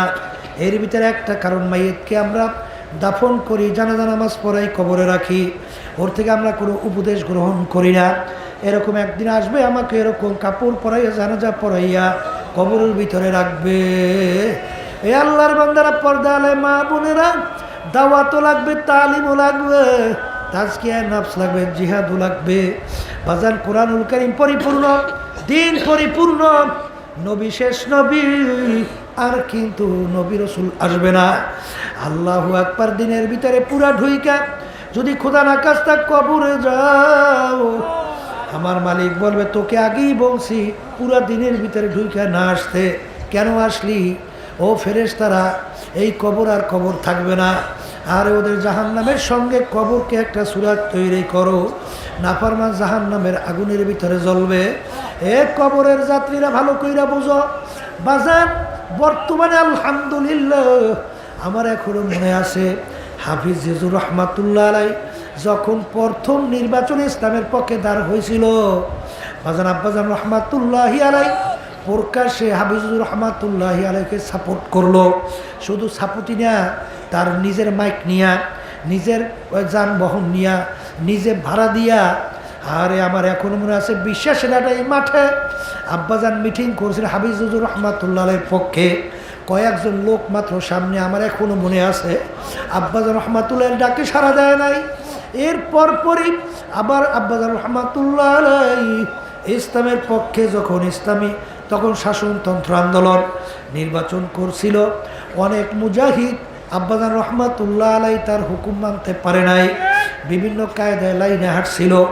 পরের মাহফিল মাঠ ফাঁকা, আব্বাজান আফসোস করে বলছিল বাজান আসলে আমি মনে হয় ভুল করছি না কি করছি জানি না, তোমরা বুঝি চরমনাইয়ের মুরিদ হও নাই, আসলে মনে হয় উচিত ছিল আমি তোমাদের মুরিদ হওয়া। আব্বাজান আফসোস করে কান্দে আর বলে উচিত ছিল মনে হয় আমি তোমাদের কাছে মুরিদ হওয়া। কারণ মুরিদ শব্দের অর্থ কি? ইচ্ছা পোষণ করা। আমরা যখন তওবা পড়াই সব সব বুড়ি বাতুনসে, সব বুড়ি কামুনসে, যে সমস্ত খারাপ কথা থেকে, সমস্ত খারাপ কালাম থেকে আমি তওবা করতেছি, এই কথার উপরে তওবা করারও হয়। জোরে বলেন কথা ঠিক কিনা? এর মুরিদ শব্দটা থেকে আলাদা, ইউরিদ মুরিদান, ইচ্ছা পোষণ করা। এই ইচ্ছা পোষণ কইরা যখন আপনি মুরব্বী মানবেন, এখন আপনার চালাকি আর চলবে না। যতক্ষণ পর্যন্ত মুরব্বী কোরআন এবং হাদিস অনুযায়ী আপনাকে পথ দেখাবে, ততক্ষণ পর্যন্ত মুরব্বীর কথা অমান্য করা যাবে না। তাইলে কিন্তু এই তরিকার নেয়ামত পাওয়া যাবে না, বাজার আল্লাহর কুতুবদের রুহানি ফয়জ বরাকাত পাওয়া যাবে না। যারা চালাক খসরাত দুনিয়া ওয়াল আখিরা, তারা দুনিয়াতেও ক্ষতিগ্রস্ত, আখিরাতেও ক্ষতিগ্রস্ত। হে আল্লাহর বান্দারা, পর্দা আলে মা বোনেরা, আমার আব্বাজান রহমাতুল্লাহি আলাই বলতেন বাজান যারা চরমনাইতে মুরিদ হইছ, বাজান রে ইসলামী আন্দোলন বাংলাদেশ মুজাহিদ কমিটি, অন্য সমস্ত সহযোগী সংগঠনগুলো ইসলামের পক্ষের কাজকে বাড়াবার জন্যে এরা শুধুমাত্র একটা হিকমত অবলম্বন, আসলে সবই আমাদের কাজ। আব্বাজান বলতেন আমার ডান হাত বাম হাত একে শরীরে। আব্বাজান এরকম উদাহরণ দিয়া বলতেন নদীর দুই পার যেরকম দেখতে ভিন্ন, নিজ দিয়া কিন্তু এক হইয়া যায়। তলি যেরকম নাকি এক, আমাদের কাজগুলো সব কিন্তু পুরা দিনের ভিতরে ঢুইকা মাওলার সঙ্গে হাজিরা দেওয়ার জন্যে। এই জন্য আমার বাজানদেরকে বলবো, আল্লাহর কুতুব আল্লাহ রাসূল সাল্লাল্লাহু আলাইহি ওয়াসাল্লাম তিনি যার শরীফ তেলাওয়াত কইরা সাহাবায়ে কেরামদেরকে সাক্ষী রেখে বলছিলেন, এ আমার সাহাবারা তোমরা বলো সাক্ষী, তোমরা বলো আমার উপরে যে মালিক দায়িত্ব দিয়েছিলেন সেই দায়িত্ব আমি পুরোপুরি পালন করতে পারছি কিনা। সাহাবায়ে কেরাম বলেন, হে আল্লাহর রাসূল পুরোপুরি আপনি আদায় করতে পারছেন। আল্লাহ রাসূল সাল্লাল্লাহু আলাইহি ওয়াসাল্লাম বলেন, হে সাহাবারা তোমরা সাক্ষী থাকো, কিয়ামতের ময়দানে আমার মালিকের কাছে যারা বলতে পারে মালিক সব দায়িত্ব আমি সাধ্য অনুযায়ী সব পালন করার চেষ্টা করছি, তোমরা সাক্ষী থাকো। আমার আব্বাজান রহমাতুল্লাহ আলাইহি বলতেন বাজার আজকে চর্ম নাই, আজকে আল্লাহু আকবার তামাম দুনিয়ার মধ্যে আল্লাহু আকবার প্রশংসা সহকারে আল্লাহ একটা পরিচয় ঘটাইয়া দিছেন। আহারে আজকে চর্ম নাইতে মানুষ লক্ষ লক্ষ পাগলের মতো ছুটে আসে। আব্বাজান বলতেন বাজার আমার দায়িত্ব আমি পালন করার জন্য আমি তোমাদেরকে পুরা দিনের বুঝ দেওয়ার জন্য আলোচনা করছি, চলার জন্য বলছি। বাজান মানবা কি মানবা না জানি না, কিন্তু আমি যেন কিয়ামতের ময়দানে বলতে পারি মালিক আমার দায়িত্ব আমি পালন করছি। তোমার বান্দা বান্দি মানছে কিনা জানি না। বাজান বর্তমানে কিন্তু একটা বড় বিপদ, রাজনীতির ব্যাপারে এখন অনেক মুজাহিদ মোড়ে বুঝতেই চায় না। আসলেই তো ব্যাপার অনেক আলাদা। কারণ বাজান রে, আজকে দুনিয়ামুখী মানব রচিত তন্ত্র মন্ত্র তার সাথে জড়াইয়া যদি কেউ রাজনীতি করে, তার শান শওকতের কোনো অভাব নাই, তার টাকার কোনো অভাব নাই, ক্ষমতার কোনো অভাব নাই, তার কত পাওয়ার বাড়ি গাড়ির কোনো অভাব নাই। এই অবস্থায় যদি কেউ উল্টা বাজার নৌকা ধর, অনেক মুজাহিদরা বলে হুজুর আমার পায়ে নিয়ে ঠিক মতো হাঁটতে পারি না। পরিচিত লোক একেবারে আমার চক্ষুটা উল্টাইয়া ফেলছিল, কিন্তু আমিনু কামা আমানান নাস, ইমান আনো। সাহাবায়ে কেরাম যেভাবে ইমান আনছিল, যুদ্ধের ময়দানে আবু বকর সিদ্দিক রাদিয়াল্লাহু তাআলা আনহু মুসলমানদের পক্ষে যুদ্ধ করে, ছেলে তখনও ইমানদার হয় নাই, তিনি কাফেরদের পক্ষে যুদ্ধ করে। মুসলমান হওয়ার পরে ছেলে বলে আব্বাজান অমুক যুদ্ধে এমনভাবে আপনি আমার সামনে পড়ছিলেন, আমি ইচ্ছা করলে আপনাকে আমি কতল করতে পারতাম, কিন্তু যেহেতু আপনি আমার আব্বা এর জন্য আপনাকে আমি কতল করি নাই। আব্বাজান এই জন্য আমি কতল করি নাই। আবু বকর সিদ্দিক রাদিয়াল্লাহু তাআলা আনহু বলেন, বাবা আমি খোদার কসম করে বলছি ওই সময় যদি তুমি আমার সামনে পড়তা, সঙ্গে সঙ্গে তরবারি দিয়ে তোমার মাথাকে আমি দ্বিখণ্ডিত করে ফেলতাম। কারণ তখন তুমি আমার আল্লাহর শত্রু, তখন তুমি মুসলমানদের শত্রু, আমার রসুলেরও শত্রু, তুমি আমারও শত্রু। আর আজকে বর্তমানে দেখা যায় অনেকে বলে হুজুর আমার আত্মীয় দাঁড় হয়েছে কি করব, আমার ছেলে দাঁড় হয়েছে কি করব। আমিনু কামা আমানাল্লাহ। কারণ বাজার তোমার কবরে তুমি যাবা, আরে তোমার কবরের প্রশ্নোত্তর তুমি দেবা, তোমার ছেলের কবরে ছেলে যাবে, ছেলের কবরে প্রশ্নোত্তর ছেলে দেবে। কে কি করে আমার তো দরকার নাই।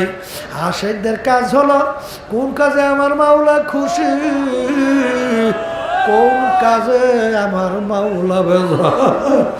যেই কাজে আমার মাওলা বেজার সে যে হোক না কেন কারো কথা মানা যাবে না। যদি আল্লাহর উপর তাওয়াক্কুল কইরা তুমি যদি সিদ্ধান্ত নিতে পারো, আল্লাহ রাব্বুল আলামিন ওয়াদা করছেন ওয়াল্লাযীনা জাহাদু ফীনা লানাহদিয়ান্নাহুম সুবুলানা ওয়া ইন্নাল্লাহা লামাআল মুহসিনিন। আল্লাহ রাব্বুল আলামিন রাস্তা খুইলা দেবে। আরে বাজানলে কিভাবে খুলবে? বাজান তোমার আমার যেহেতু ধরবেও না, আসলেই দেখবা মাওলা সম্মান বাড়াইয়া দুনিয়াতেও দেবে, আখিরাতেও সম্মানিত কইরা উঠাবে। এ আল্লাহর বান্দারা, পর্দা আলে মা বোনেরা, আমরা রাজনীতি করি, আমার মালিকের হুকুম পালন করি। আমার মালিক কুরআনুল কারীমের ভিতর বলেন আকিমুস সালাত, তোমরা নামাজ প্রতিষ্ঠা করো, নামাজ পড়ো, এটা কিন্তু বলেন নাই। নামাজ প্রতিষ্ঠা করো, নিজে পড়লে হবে না, আহাল পরিবার পরিজন সুযোগ থাকলে সমাজ রাষ্ট্রের ভিতরে নামাজ বাস্তবায়নের চেষ্টা করো। ওই রব্বুল আলামিন তো ওই কোরআনুল কারীমের ভিতরে বলছেন আকিমুদ্দিন, তোমরা দিনকে প্রতিষ্ঠা করো, দিন অনুযায়ী নিজে ব্যক্তি চলো। এটা কিন্তু মালিক বলেন নাই, মালিক বলছেন দিন প্রতিষ্ঠা করো। এই জন্য আব্বাজান রহমাতুল্লাহ আলাইহি এই কাঁটাযুক্ত পথ বাইসা, এই পথের ভিতরে যে কাঁটা, কত বিপদের কোনো শেষ নাই। জানেরও ভয়, জেলের ভয়। বাজান গাড়ির উপর আঘাত করে আব্বাজানের গাড়ির কাজ ভাইয়া ফেলছিল, 18টার মতো আব্বাজানের বিরুদ্ধে কেস হয়েছিল। আমি আপনাদের সামনে কথা বলতেছি, আমিও কিন্তু জেলে গেছিলাম, আমিও কিন্তু জেলের ভিতরে যাই এই মোটা রুটি ডাইল আমিও কিন্তু খাইয়া আসছি। আল্লাহর কিন্তু একটু দেখতেও যায় না।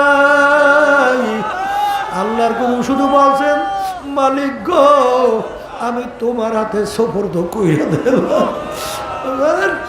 আল্লাহ জানের ভয়, মালের ভয়, তারপরও কেন করতেন? আব্বাজান বলতেন, বাজান যদি মালিক জিজ্ঞাসা করে, ফজলুল করে আমার দিন রাষ্ট্রীয় পর্যায় পর্যন্ত প্রতিষ্ঠার জন্য কি তুমি চেষ্টা করছো, তখন আমি কি উত্তর দেব?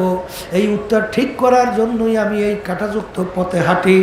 বাজারে এই পথে চললে কত বিপদ, এর কোনো শেষ নাই, কিন্তু তারপর আল্লাহর হুকুম পালন করার জন্য এই রাজনীতি রাজনীতি করি। জোরে বলেন কথা ঠিক না বেঠি? বর্তমানে এক শ্রেণী আমার মুসলমান বাবারা, তারা ইসলামের নীতি আদর্শ বোঝেন না, তারা মানব রচিত কুফরি তন্ত্র মন্ত্রের পিছনে ঘুইরা নিজের জীবনকে ধ্বংস করতেছেন। আবার এক শ্রেণী আমার বাজানরা আলেম আছেন, তারা অনেক সময় বাইরা সিয়াসাত মে হালাকাতি হয়, দাওয়াত মে কামিয়াবি হয়। বাজানের মাধ্যমে একেবারে টোটাল অন্যায়ের বিরুদ্ধে আরে রাষ্ট্রীয় পর্যায়ে দিন আল্লাহর প্রতিষ্ঠার ব্যাপারে নিরুৎসাহিত করা হয়।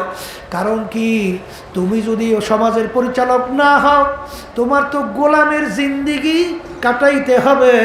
আজকে বাংলাদেশে যেরকম নাকি গোলামের জিন্দিগি আমরা কাটাই। জোরে বলেন কথা ঠিক না বেঠিক? নালে যেই দেশের মধ্যে শতকরা 92 জনের মতো মুসলমান বসবাস করে, যেই দেশের রাস্তার মোড়ে মোড়ে আহারে মাইকের শব্দে বাচ্চাদের ঘুম ভাইয়া যায়, ঢাকার রাজধানীকে বলা হয় মসজিদের নগরী। এই দেশের ভিতরে এত আলেম ওলামা তোলাবা, সেই দেশের মধ্যে আজকে শিক্ষা সিলেবাসের মধ্যে সেখানে বাচ্চাদেরকে ভবিষ্যৎ প্রজন্ম আমাদের সন্তানদেরকে শিখাবে মানুষটা কি বানর থেকে সৃষ্টি। জোরে বলো নাউজুবিল্লাহ। যেই দেশে এত মুসলমান, এত উলামায়ে কিরাম থাকার পরেও ইসলামী ধর্ম শিক্ষার মধ্যে সেখানে মূর্তির ছবি আইকা আমাদেরকে মূর্তি পূজক বানাবার দুঃসাহস দেখায়। এ গোলামরা, এই গোলামি কইরা কয়দিন চলবা? আমরা তো মুসলমান বাদশার জাত, মুসলমান তো কোনোদিন গোলামের জাত হইতে পারে না। আর গোলামের জিন্দগি কয়দিন কাটাবা? এই জন্য বাজানদেরকে বলবো, আজকে এত ইসলামের বিরুদ্ধাচরণ, এত বেহায়াপনা, এত অশ্লীলতা, আজকে হক কথা বলার মতো সাহস শক্তি আজকে তোমাদের নাই। কারণ কি, গোলামের জিন্দগি। এই জোরে বলো কথা ঠিক না বেঠিক? একদল আলেমের নামে কলঙ্ক, একদল মুফতির নামে কলঙ্ক, একদল পীর মুরিদের নামে কলঙ্ক, শুধু পেট পালা শিখছে আর এই আজীবন গোলামির জিন্দিগি তৈরি করার ক্ষেত্র তৈরি করছে।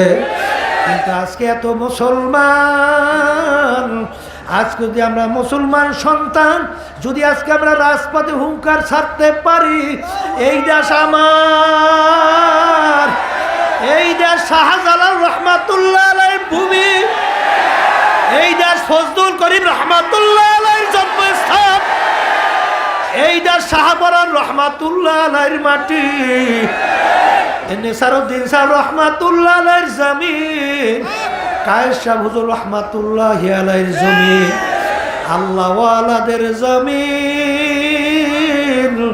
এই দেশের ভিতরে আমাদের বাচ্চাদের শিখতে হবে বানর থেকে সৃষ্টি। ও নাস্তিকের দলেরা, হুশ থাকতে, রুহু থাকতে, রক্ত থাকতে এই নীতি আদর্শ বাস্তবায়ন বাংলার জমিনে হতে দেওয়া যাবে না, পারবে না, পারবে না, পারবে না ইনশাআল্লাহ।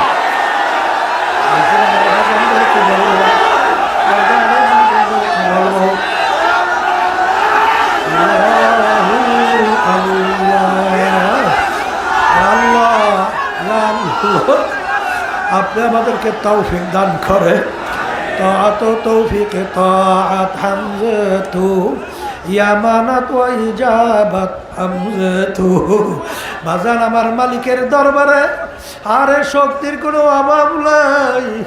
যদি নিয়াতকে খালেস কইরা, যদি আজকে ইমানকে মজবুত কইরা অন্যায়ের প্রতিবাদে যদি স্লোগান তুলতে পারো, আল্লাহ রাব্বুল আলামিন ওই কাফেরদের কলিজার ভিতরে ভয় থরকম্পন সৃষ্টি কইরা ফেলবে। আমার ভাইদেরকে বলবো, পর্দারে মা বোনদেরকে বলবো, কবরে যাবা কি প্রশ্ন আমার মালিক করবে? মান রব্বুকা, তোমার রব ছিল কে? যারা দুনিয়ায় থাকা অবস্থায় স্বাধীনতা পাইয়া ধরাকে সরাগান মনে না কইরা কোনো সময় রব মনে করছো দলের নেতা নেত্রীকে। আর এক সিনেমার বাজানরা আওয়ামী লীগ করে, বিএনপি করে, জাতীয় পার্টি করে, মানুষ রচিত তন্ত্রমন্ত্র বাস্তবায়নের দল করে, চেষ্টা করে। অনেক সময় বলে রক্ত মাংস মিলে গেছে, নাউজুবিল্লাহ, রক্ত গোশত মেলছে। ওরা ঠিক মতো আল্লাহু আকবার, আল্লাহু আকবার, মান রব্বুকা, তোমার রবকে যারা বাজান ভালো করে যাই না রাখো, দুনিয়ায় থাকা অবস্থায় আমার মালিক যে দিন তোমার আমার জন্য দুনিয়ায় পাঠাইছেন, তার ভিতরে ব্যক্তি থেকে শুরু করে রাষ্ট্রীয় পর্যায়ে সব জায়গায় শান্তির পরিবেশ তৈরি হওয়ার নীতি আদর্শ, জোরে বলেন কথা ঠিক কিনা? ঠিক মতো আল্লাহর হুকুম মাইনা এই নীতি আদর্শের সঙ্গে জড়াইতে পারবা না। আফসোস, আমরা মুসলমান দাবি করি, যদি ইসলামের নীতি আদর্শ আমরা মুসলমানরাই যদি প্রথম এটা গ্রহণ না করি, এটাকে হিন্দুরা করবে নাকি? খ্রিস্টানরা করবে? বিজাতিরা করবে? এই নীতি আদর্শ শান্তি দুনিয়াতে আখিরাতে মুক্তির জন্য কে পাঠাইছে? জোরে বলো আল্লাহ। আমরা মুসলমান, আমাদের নীতি আদর্শ ইসলাম। জোরে বলো কথা ঠিক না বেটি? নীতি আদর্শ ইসলামের সাথে জড়াইয়া থাকবো। যদি যার নাকি ঠিক মতো নীতি আদর্শ না অনুযায়ী কবরে যাবা, তারা তো উত্তর দিতে পারবে না রব্বি আল্লাহ। তারা তো বলবা হা হা লাদ্রি, জানি না কি কাকে আমি রব মানছিলাম, জানি না। দ্বিতীয় প্রশ্ন, আমার দিন ওকা, যারা ইসলামের নিয়ম অনুযায়ী, ধর্ম অনুযায়ী, সব আদর্শ অনুযায়ী চলতে পারো নাই, বলতে তো পারবে না আমার ধর্ম দিন ইসলাম, বলবে জানি না কোন নিয়ম অনুযায়ী চলছি। আল্লাহ রসুলকে দেখাবেন, মান হাজার রসুল, যারা আল্লাহ রসুলকে সর্বগত নেতা মানতে পারো নাই, তারা তো আল্লাহ রসুলকে দিকে চিনতে পারবা না, বলবা হা হা লাদ্রি, চিনি না কে ব্যক্তি।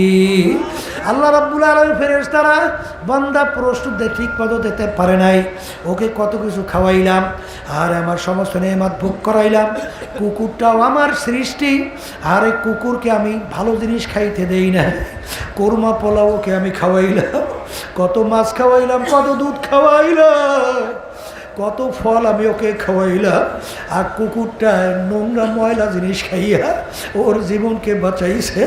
তারপরে আমার তাসবিহ আদায় করছে, গরুটা ঘাস খাইয়া ময়লা খাইয়া ওর জীবনকে বাঁচাইছে, এরপরে আমার শুকরিয়া আদায় করছে। আরে আমার এত সব নেয়ামত খাওয়াইয়া ও আমার হুকুম মানে নাই। ও ফেরেশতারা, এই কবরের জন্য কবর থাকবে না, জাহান্নামের সঙ্গে ওর সুরাত তৈরি করো, জাহান্নামের আগুনে এসে কবর ভরবে, জাহান্নামের আগুনে জ্বলবে, দুইজন দামাইদা ফেরেশতা পিটাইবে, আরে কিয়ামত পর্যন্ত পিটাইবে, কিয়ামতের ময়দানে উঠবে, আরে ওইটা দেখবে তামার জমিন, গাছ নাই, ঘর নাই, বাড়ি নাই, পানি নাই, সূর্যের তাপ এক হাত বা সোয়াত মাথার উপরে উপর করিয়া ছাড়ছে, আর ওদিকে যারা মাওলার হুকুম অনুযায়ী চলছে, কিয়ামতের ময়দানে উঠবে, কোথায় হিসাব, কোথায় নিকাশ, কোথায় বেহেশত আর কোথায় দোজখ, আরে ওইটাই কিয়ামতের ময়দানে তাদের ডানে নূর, বামে নূর, সামনে নূর, পিছনে নূর, ইয়াসআ বাইনা আইদিহিম ওয়া বিআইমানিহিম। আল্লাহ, আপনি আমাদেরকে কবুল করে নিন। আমার মালিক ডাক দেবে, বান্দা বান্দি আয় আয়, তোদেরকে আমার আরে কুদরতি আরো সে নিচে ছায়া দান করবো। বাজার ভালো করে মনকে বুঝাও, কবরে যাও, কারণ আমার মালিক বড় দয়ার মাওলা। চরমনের মাহফিলে যখন নিয়ে আসছে, আমার মালিক বল আর লেমানিল মুলকুল ইয়াউম লিল্লাহিল ওয়াহিদিল কাহ্হার। আমার মালা যখন আরে কহারিয়া সেপাত নিয়ে ডাক দেবেন, হে নাফরমানের দলেরা, আজকে এই দিনের বাদশা আমি মাওলা, আর কার কোনো ক্ষমতা দেখাও। নবীরা পর্যন্ত উম্মতের কথা ভুলবে, নাফসি নাফসি বইলা চিৎকার মারবে। আপনার আমার দয়ার নবী সেজদায় পড়ে কাঁদবে, আর রব্বি হাবলি উম্মতি, রব্বি হাবলি উম্মতি। মালিক আপনার উম্মতকে বাঁচান।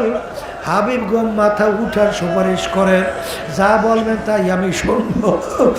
আল্লাহ আপনি আমাদের আল্লাহর হাবিব, আল্লাহ আল্লাহ আপনার হাবিবের সুপারিশ আমাদের জন্য নসিব করেন। আজান এই ময়দানে আসছেন, আরে দিলকে আরে অন্তরে রোগ দূর করেন, একটু খেয়াল করে মাওলার জিকির করেন, খেয়াল সহকারে যখন লা ইলাহা ইল্লাল্লাহ জিকির করবেন খেয়াল করবে আল্লাহ বাদে কেহ মাবুদ নাই, ইল্লাল্লাহ জিকির করবেন আমার কলবে আল্লাহই আছে, আল্লাহ আল্লাহ জিকির করবেন। আল্লাহ আমার দিকে চাইয়ে বলতেছেন নাকে এবং কবলের মাঝখানে ঠালা জায়গা, আল্লাহ বলতেছেন বান্দা আমাকে বোলাও কা লা ইলাহা ইল্লাল্লাহ।